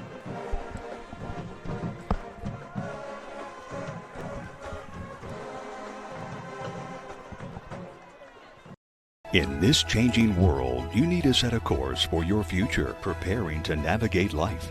Ranked one of the top districts in Mississippi, Gulfport School District provides a superior educational experience, anchored in academic excellence, athletics, and cultural activities. Great things are happening here for everyone. Where it all comes together, you can find your place and build your legacy. So come aboard. Your future success will flourish at Gulfport School District. All right, we are back for the fourth quarter. As we said, 12 minutes away from Gulfport getting their first region title in 6 years, but we're going to have to earn it. 10-point lead, 31-21. D'Iberville had a really good lengthy offensive possession that got them 7 in the third quarter. Gulfport didn't do much. Their one offensive possession they completed that we completed. We got our next one still in progress. 1st and 10 on our own 37. Tonight's fourth quarter is brought to you by Harborview Oral and Facial Surgery. D'Iberville player was, I thought he was offsides on the end. Parker seemed to think he was too, but I don't think we got the flag thrown. Their defensive end was quick getting across right there. I think they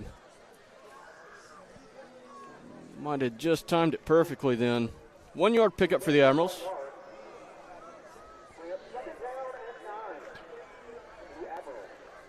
So 2nd and 9 on our own 38.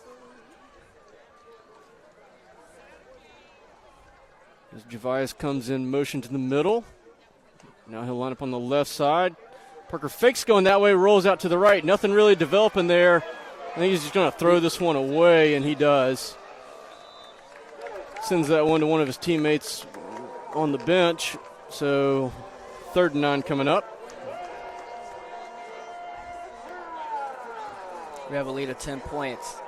Yeah, and this feels like a big play here. The big thing, we gotta stay composed and not start panicking. Like you said, we have a 10-point lead with 11 minutes to go. We can't panic and feel like, oh no, the game's falling away from us here. We need to stay steady. Hey, don't try to do something and make some hero play here and make a mistake. Both tight ends, Gwynn and Peters, go to the right. Parker's going to roll out that way. He's going to hit Javias Hales, and it's right off the hands and another drop. Don't know that he would have picked it up. He was getting pursued pretty hard from behind by Chesson Ramsey, one of D'Iberville's defensive backs. But regardless, that's a moot point because he did drop it again. So that'll bring up 4th down, and we'll have to punt.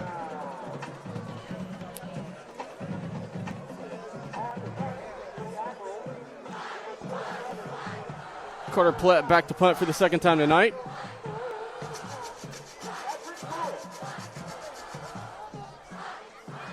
Gets it away cleanly, and it's going to be fielded around the 30 by Kedrick Lewis, one of D'Iberville's defensive backs, and he's got a really good return. Ooh, one of the officials took a bit of a hit himself on that side. There is a flag over on the far side by the 50, though, so this one might be getting backed up a bit.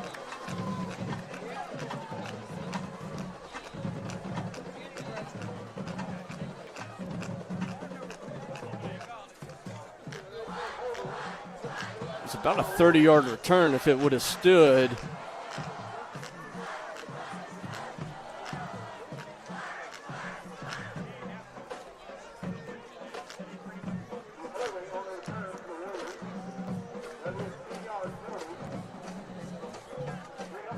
So that penalty will back up D'Iberville 10 yards from the 50. So they'll get it out, or it was on the 49s where they dropped the flag. So they'll get it on their own 39 instead.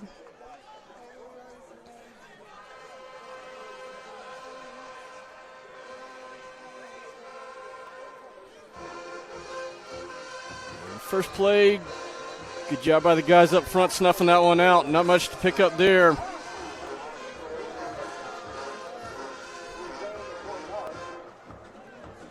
think they might spot him a yard, so 2nd and 9 here.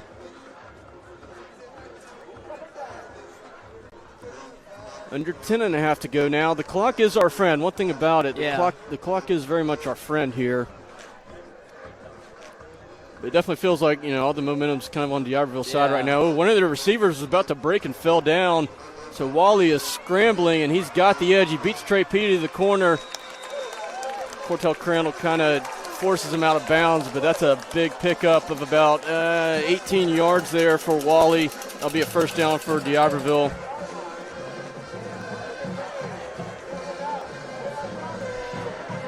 Well, after this game, next week is Harrison Central. It's a lot of things next week.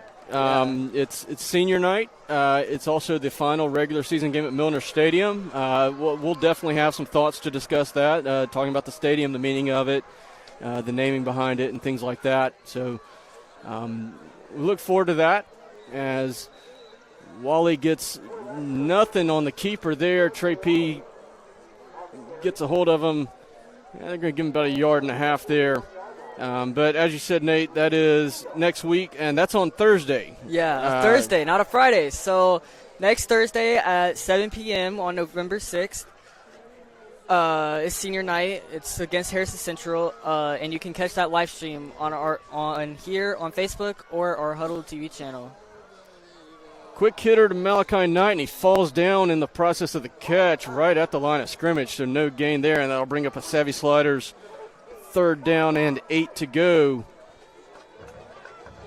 He had a little room to work with, but he fell on the catch. Don't know if he slipped or just trying to adjust back. Couldn't quite get his feet right, but either way, no chance for any yards after the catch there.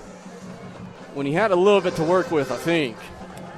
All right, D'Iberville 6 out of 9 on 3rd downs, by far the best any opponent's had against us all year. A lot of these are Wally scrambles, and he's going to try to do it again, and he is going to be a yard short.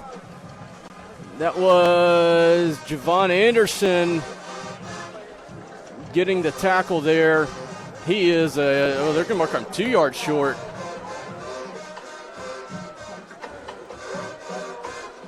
So it'll be a 4th down. D'Iberville's going to leave the offense on the field. Ball right on the 35. So a solid 2 yards to go. It's actually a favorable spot, I think, for us. Yeah. First 4th down attempt of the night. Can be a dive, and I think that's a stop. It is. They went with the quick handoff to the fullback. And he runs into the wall of the defensive line of the Admirals. And that's a turnover on downs. Big play from the big guys up front. Wow. Turnover on downs brought to you by Amy Olson of Owen & Company Real Estate. What a play for the Admiral defense right there. Standing firm on the power play up the middle. Once again, that turnover was brought to you by Amy Olson of Owen & Company Real Estate. Man, that was one thing about it, and that was kind of an unusual timing on that play. They went with a quick handoff, which I kind of like it. I don't mind it at all. From the play call perspective, that quick hit kind of throw our timing off. There's no blocks trying to develop or anything. It's just get the ball and go forward real quick. But man, our defensive line handled it perfectly. So we'll take over on our own 35. And you really feel like we need to do something here. Jayon Pollard on the end around, and he's going to be across the midfield mark. And he's going to get face masked as well as he's getting drug out of bounds around the 43. That is definitely a Horn Custom Jewelry first down, and we're going to get, I think, an extra 15 on top of it. Jayon gets one run play a game. It feels like once a game we run some variant of that, reverse or end around, jet sweep, something. He gets one carry a game, it feels like, every night. And it's usually timed up to where it goes pretty well. He'll picked up 22 on that one straight up. And they'll tack on another 15 for the face mask. So, again, moves the sticks, gives us more time to milk this clock. Because, again, we're now 8 minutes and 7 seconds away from from achieving our first goal of the season. Ball now on the 33.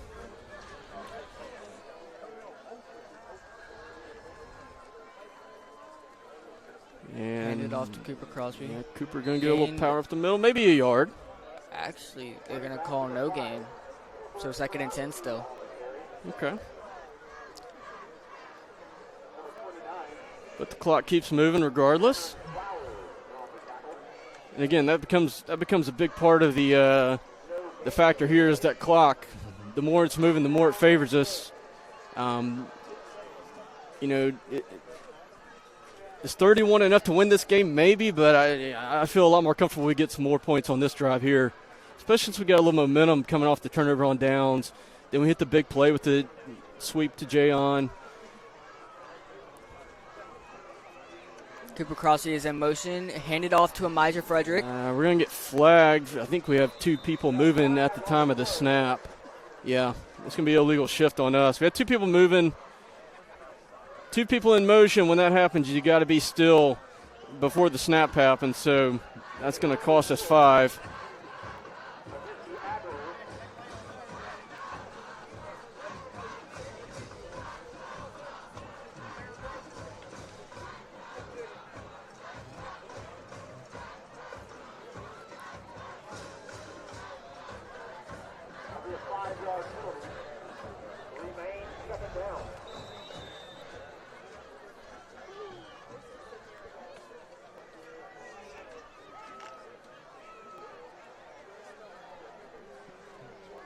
Admiral offense kind of standing around looking for a call here. 10 seconds to go on the play clock. I don't know if we're going to get one in. Looks like Coach Pennick's finding the near official to burn a timeout here.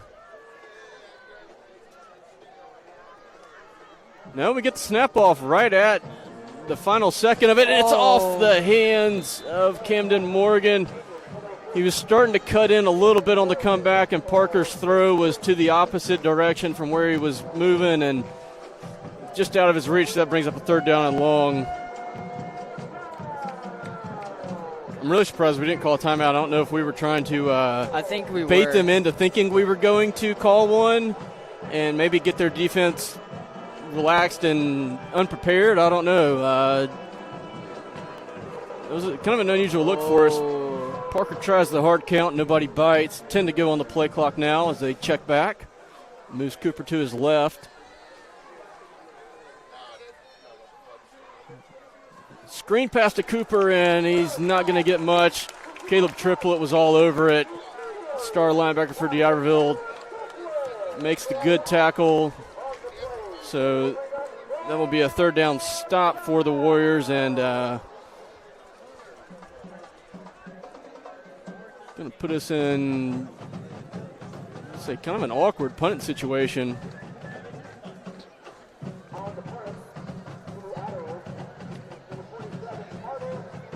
The ball on the plus 39. It is kind of an awkward punt situation. Can't really take the full swing on this one. No team has scored in a good bit. Yeah, I mean, the only score of the second half is their 1 touchdown drive. Carter, not his best hit there. It's going to go out of bounds around the 19. It is technically inside the 20, but I think he would. I think if you asked him, he'd like a do-over on that one. Didn't quite get the best shot in on that one. So D'Iberville will start on their own 19.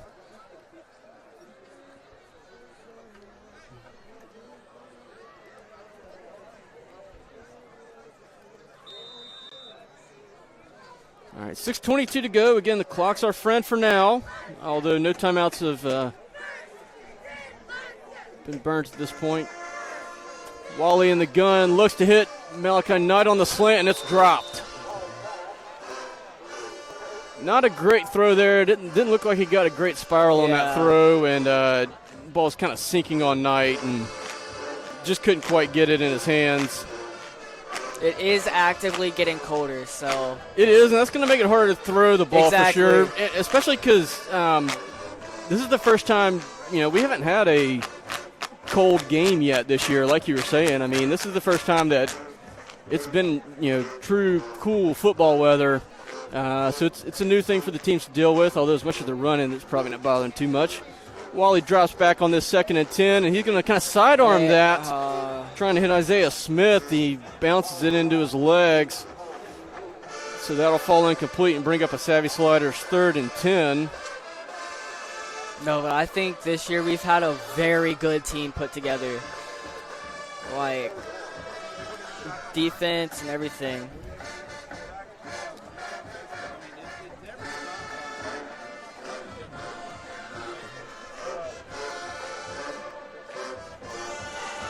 All right, 3rd and 10, big 3rd down here. D'Iberville 6 out of 10 tonight. Wally looks right, swings it left. So far away, can't tell who it is. It's got it. I think that's number 14, Jay Allen, who had the catch. He's going to have a decent pickup there, but short of the marker. That's going to bring up a 4th down. 4th and 1. Yeah, I think D'Iberville's kind of got to go all in here. Inside of 6 minutes, you're down 2 scores. I think you got to push your chips to the middle here and go for it, even though you're deep in your own territory. So 4th and 1. And they're going to keep Wally in the gun after they went with that kind of power run last time on 4th and short.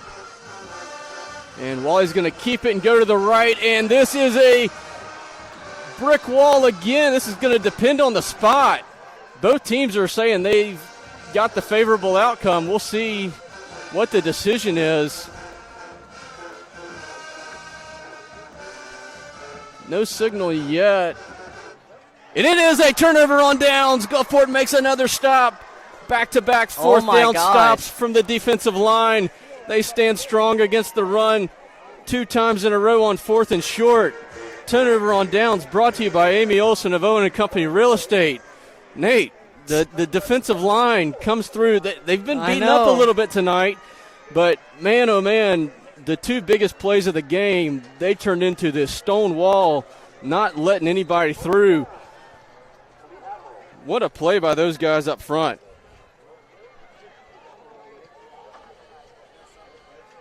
So Admirals take over in great field position, 5:14 to go, ball inside the 30. We get points here, you got to feel like we've kind of got our hands on it. Hand off to Cooper. Hey, good Cooper's cutback. going. Well, looked like a great cutback, but good pursuit by Caleb Triplett, who's kind of been followed. He's done a phenomenal. It's kind of obvious his job tonight's been follow Cooper around all over the place, wherever he goes, and he's done a pretty good job this second half of it. But 3-yard pickup, and the clock rolls. Under 5 to go now. The Admirals are inching closer and closer to that region championship. 15 to go on the play clock, and we'll take our time getting this one off. Nettles drops back. He's looking for Javius Hills. Ball's batted down. I think we're going to get a flag, though. I believe that was Wally in coverage. Maybe just a hair early on it. He seems pretty bummed out. He thought he had a clean bat down of that pass.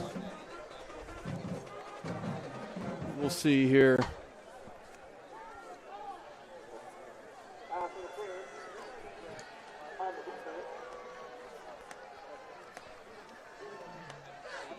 So that will see where they spot it.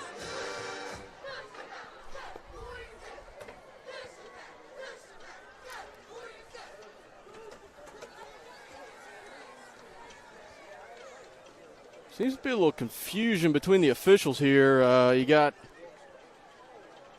the side judge on Gulfport sidelines having a long discussion with Coach Pinnock about something, trying to communicate things all around. They're going to spot this one on the, should be the 9, would be 15 yards.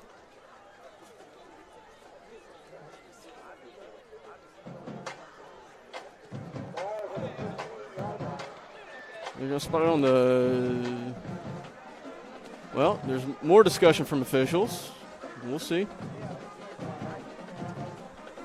Ready to rep your brand and style? Coastal Prints specializes in custom screen printing and embroidery that makes your business, team, or event stand out. From crisp t-shirts to detailed hats and uniforms, Coastal Prints can stitch or print it. Call them today at 228-COASTAL. That's 228-262-7825 to start your order. Visit them at 13334 Seaway Road, Suite 101 in Gulfport. All right, so they spot this one around the 12. Cooper gets the handoff on first down here. Pushing the pile, tough yardage. He's going to be stopped around the 8. They don't bring him down. They just stopped his momentum there. So 4 yards on the pickup. The clock continues to roll. We'll be under 4 minutes to go on the next snap.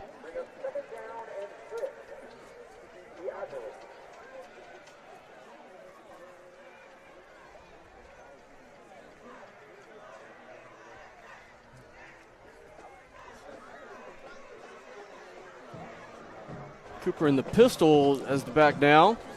Gets the handoff going to the left, trying to stretch it outside. They're not going to get him initially, but he is going to lose about 3 or 4 here. Oh. Good pursuit by D'Iberville, shedding their blockers, getting to him in the backfield, forcing him a little further wide than he wanted to. So that's going to back him up to 3rd and long. Yeah, about the 12. We're back where we were, so 3rd and 10 here. Under 3:20 to go now.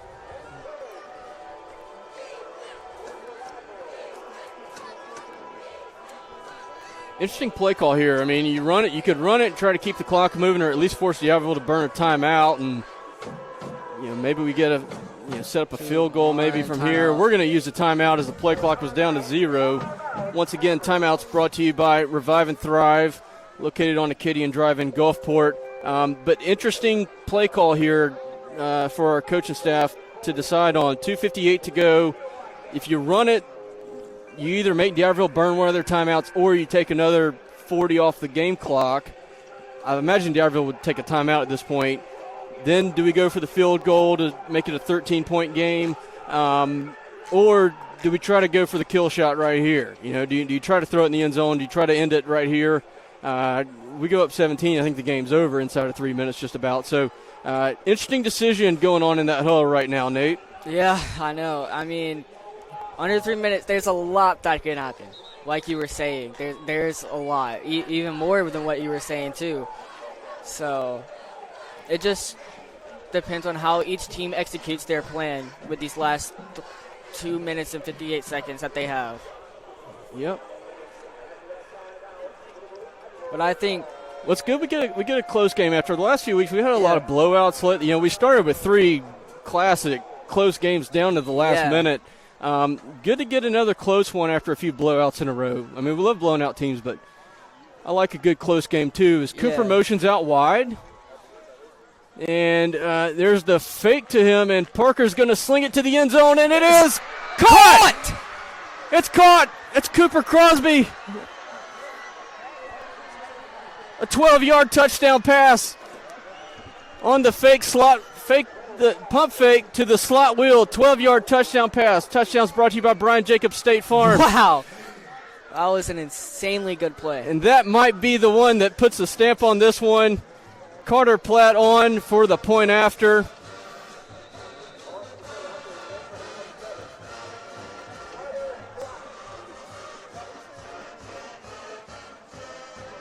Good snap for Braxton Boswell. Good hold from Caleb McDonald. Good kick from Carter Platt. 5 for 5 tonight on PATs.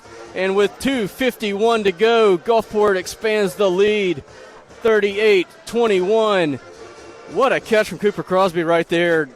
I mean, hands fully extended up in the air. That was a jump. I mean, not Parker's best throw. Looked a little wobbly as he lobbed it up.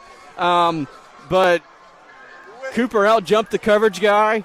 I mean, his hands were just sticking up above the rest of the crowd there and secured it as he was in the air. What a catch from him. What a game he's having.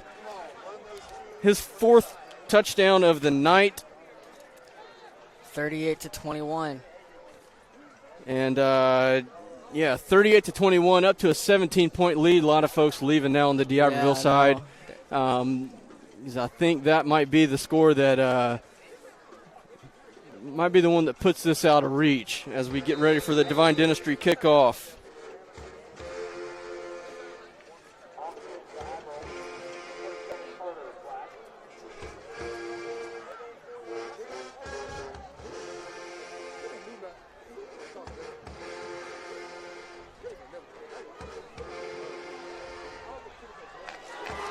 Long return. Yeah, very Caleb Washington, who's going to run this one back past the 30. By our own kicker. Yeah, never good when the kicker's the guy making the stop on the return. So D'Iberville flips the field around real quick there. 2:39 to go, but they are in business quickly here. As they've got the ball on the plus 29 to start their possession.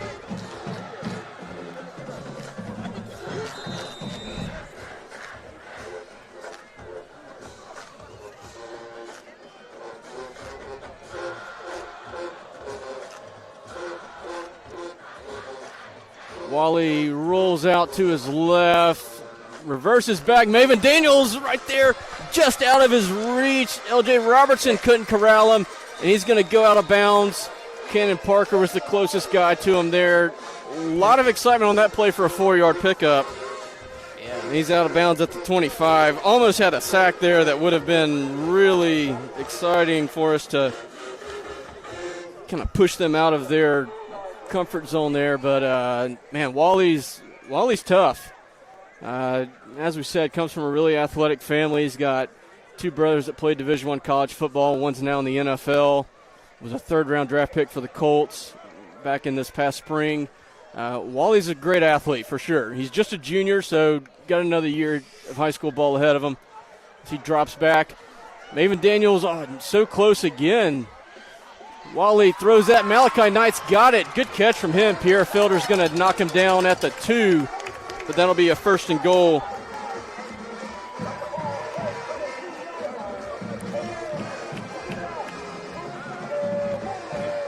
So a 23-yard pickup for Knight. And on 1st and goal, Wally's going to keep it, and he's going to get to the edge, and he is in the end zone. So D'Iberville responds quickly, less than a minute in to that possession. 2:08 to go, and they've closed it back down to, if the point after is good, it'll be a 10-point lead again.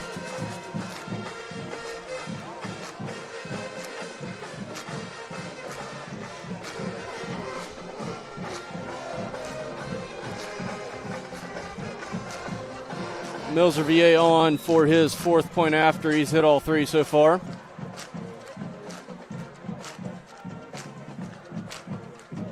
And he continues a good season of kicking. Only missed 1, just like our guys, only missed 1 point after all year. So 2:08 to go, and it's back to a 10-point game, 38-28. Just when we thought we'd kind of put it away, that kickoff return really launched them. Launched D'Iberville forward there and made this tough. All right. Middle school football swept North Gulfport on the road last night, with the 7th grade winning 42-6 to complete an 8-0 undefeated season. In the 8th grade, avenged their only loss of the season by winning 34-20 to finish the year 7-1. Yeah, great job by those middle school teams. Again, 2 years in a row we've had a 7th grade team go unbeaten. 8th grade team this year lost early to North Gulfport, a game I heard they had a lot of turnovers, unforced errors, played a little sloppy, not a good night. Avenged it with an emphatic victory last night up there at North Gulfport at Harrison Central's field. So great finish to the season by the young guys, coupled with a 9th grade team that only lost 1 game all year, and then avenged that up at Picayune on their final game of the season. So the future's bright for our guys, and we expect D'Iberville's going to have some sort of onside kick attempt. They're staying in the huddle really long here. So we'll see. This has been a point of trouble for us. We've had some times where they've hit onside kicks at guys and we couldn't get control of it. So this is a tricky situation for us here. VA hits it right at Camden Morgan on the ground. It's off his hands. And D'Iberville's going to get the ball on their Admiral 48.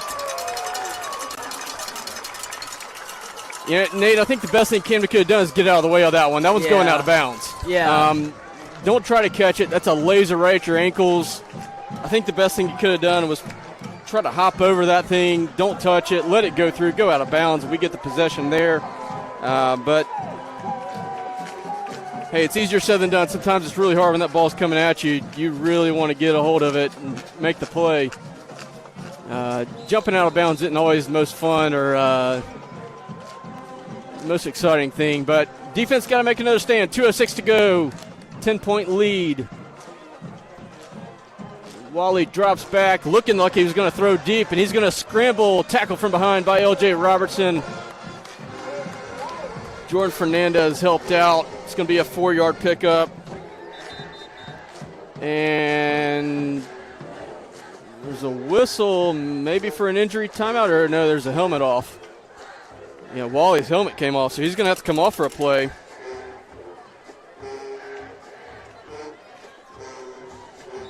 Ball on the 44, 2nd and 6.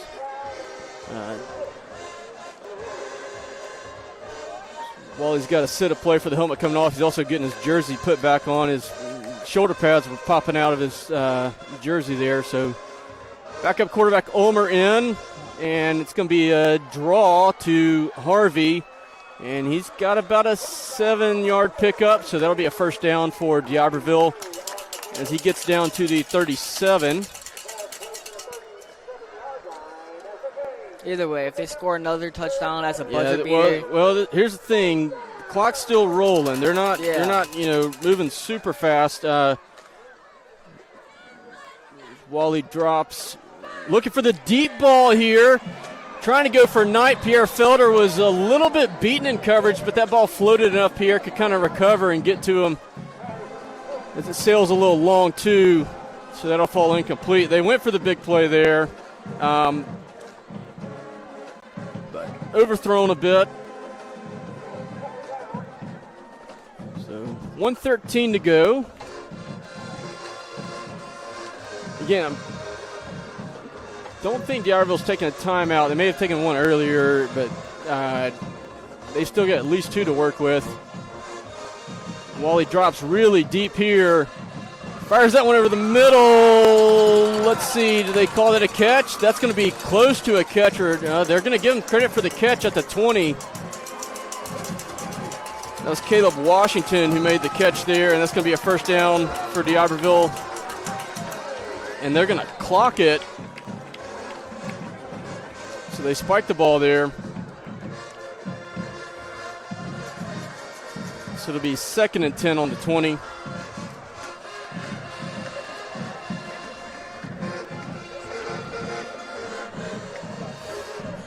Oh, it's coming down to the clock. Yeah, that's the thing is, and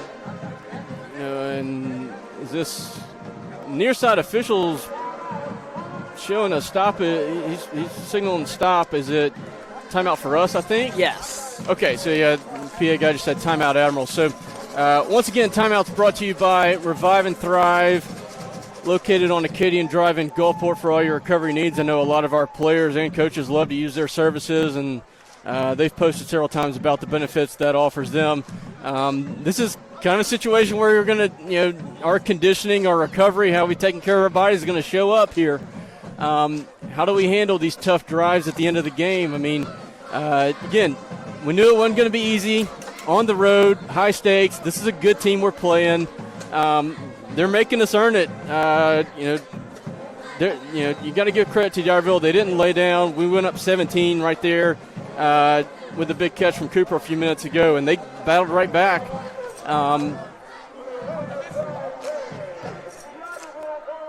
So we are, again, 1:08 to go. 10-point lead for the Admirals. D'Iberville's got the ball on the 20.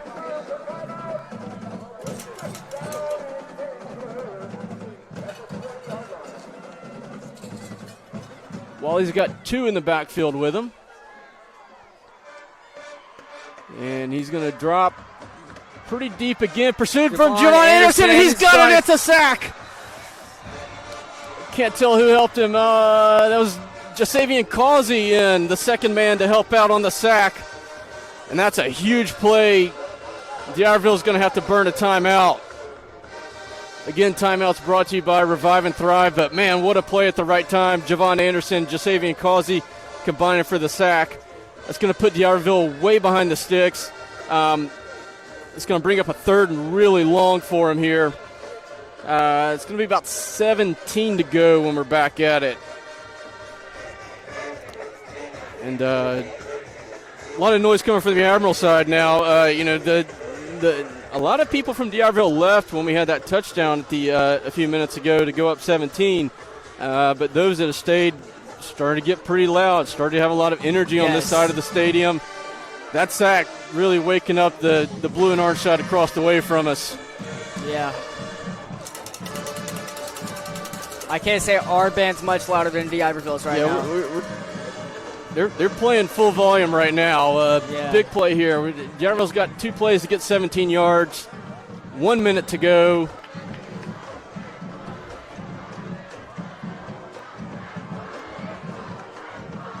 Big thing, I think we're going to no Wally scrambles here. He floats this one up to Knight. Oh, what a great catch by Malachi Knight. Pierre Felder came in with a big shot to his back as the ball hit him, but man, Knight made a great catch right there. And they've got the ball on the 4, so that's a first down for D'Iberville. And they're going to go with a run, and it's going to be across the end zone. Wally's through the pile. And another touchdown for D'Iberville, so that's going to close this gap even more. But only with a 3-point lead. Yeah, I mean, again, we knew it wasn't going to be easy as Melservier is on for his 5th point after of the evening. Well, what's going to happen here is in about another 90 seconds, we're going to have to deal with another onside kick attempt, Nate. We're going to see if we can we make the adjustment. The onside kick's kind of been a killer for us this year. It's been a bit of a weak spot. We've been great on special teams for the most part, except for that. We had one at Ocean Springs got us. Yeah. We had I'm trying to think of somebody else got one on us since then as well. So it's been a bit of a weak spot, and if we want to pull this off, we want to finish this game out. We're gonna have to get this play right here. We're going to have to figure out the solution to this question here.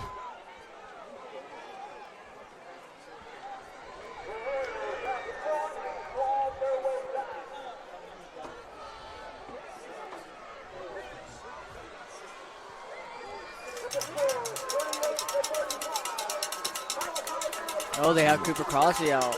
Yeah, Cooper's on the hands team. We'll see. Again, 46 seconds left. This onside kick. Massive play here. Kind of determines the outcome of the game, really. A lot of noise from both sides for this one. Interesting to see if they hit it towards their sideline again. Typically when you hit onside kicks, you hit it towards your sideline. So D'Iberville, let's see if they kick the ball towards us like they did last time. They do, and that's going out of bounds. That's not going to make it to the 50. That's going to go out of bounds. Cooper did a great job staying away from it. Oh, we called a timeout.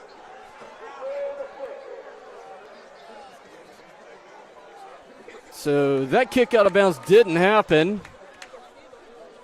Timeout is called. Timeouts again brought to you by Revive and Thrive on Acadian Drive in Gulfport. Hey, while we got the timeout, we have one more athletic update we didn't get to. Tell us about the soccer teams on Monday night, Nate.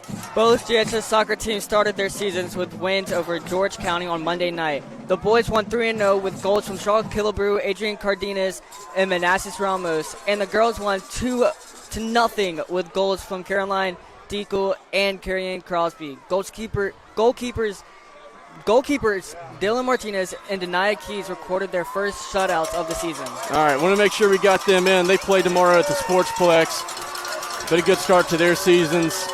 All right, onside kick, back where we were. Again, ball's got to get to the 50 before D'Iberville can touch it, or it's got to hit an Admiral first. All right, so they've hit 2 in a row towards their sideline. We'll see if that continues to be the strategy. We just need Cooper to pick kind of, it up and run. that's kind of the general thought. You hit it towards your sideline, get the energy. Maybe the officials on your side more friendly to your calls on a pile up. They do, and let's see. There's a big pile, and there's no way to know what's happening because their players are blocking the view in front of us. There's a big pile up. Our players seem to be pretty excited. Very late flag. There's flags afterwards. All of our guys are getting away. Cordarius Payton's getting out of the pile now. Let's see what gets decided here. We've seen no signals yet. I think the officials are going to have a conference about this. That was, to an extent, my view was blocked because of D'Iberville sideline and how low we are. There's a lengthy conference here, so we'll see. 41 seconds to go. This decision really could end the game, could keep it going, and it's Admiral Ball. So now after the play, it's going to be a sideline warning on D'Iberville. Admiral Ball, 41 seconds to go, and I know D'Iberville's burned at least one timeout, so we will be able to, if we can get some clean snaps in, we should be able to take this one home. Ball spotted on the 46. Cooper was at the bottom of that pile, and you want to bet on Cooper winning when we're at the bottom of that pile down there.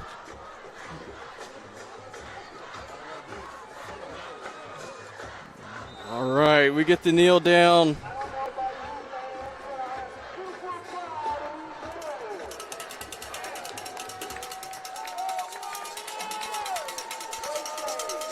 Admirals win. And that is it. D'Iberville's not going to use the timeouts. The final seconds are ticking away. The Admirals are celebrating.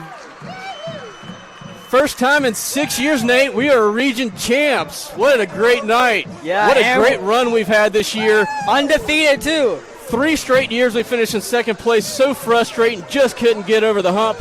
And for the 13th time, Gulfport has won its division. A phenomenal season so far from these guys. Our first step of the journey. We have accomplished that goal.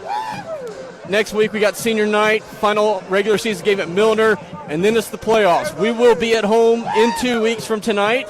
I believe that is November 14th, I believe is going to be that date. We will be home for round 1 of the playoffs against whoever the number 4 team is from the northernmost South region. No idea who that's going to be because going into tonight they had a 4-way tie at 2-1, so that's a bit of a mess. I didn't even want to try to figure out the permutations there.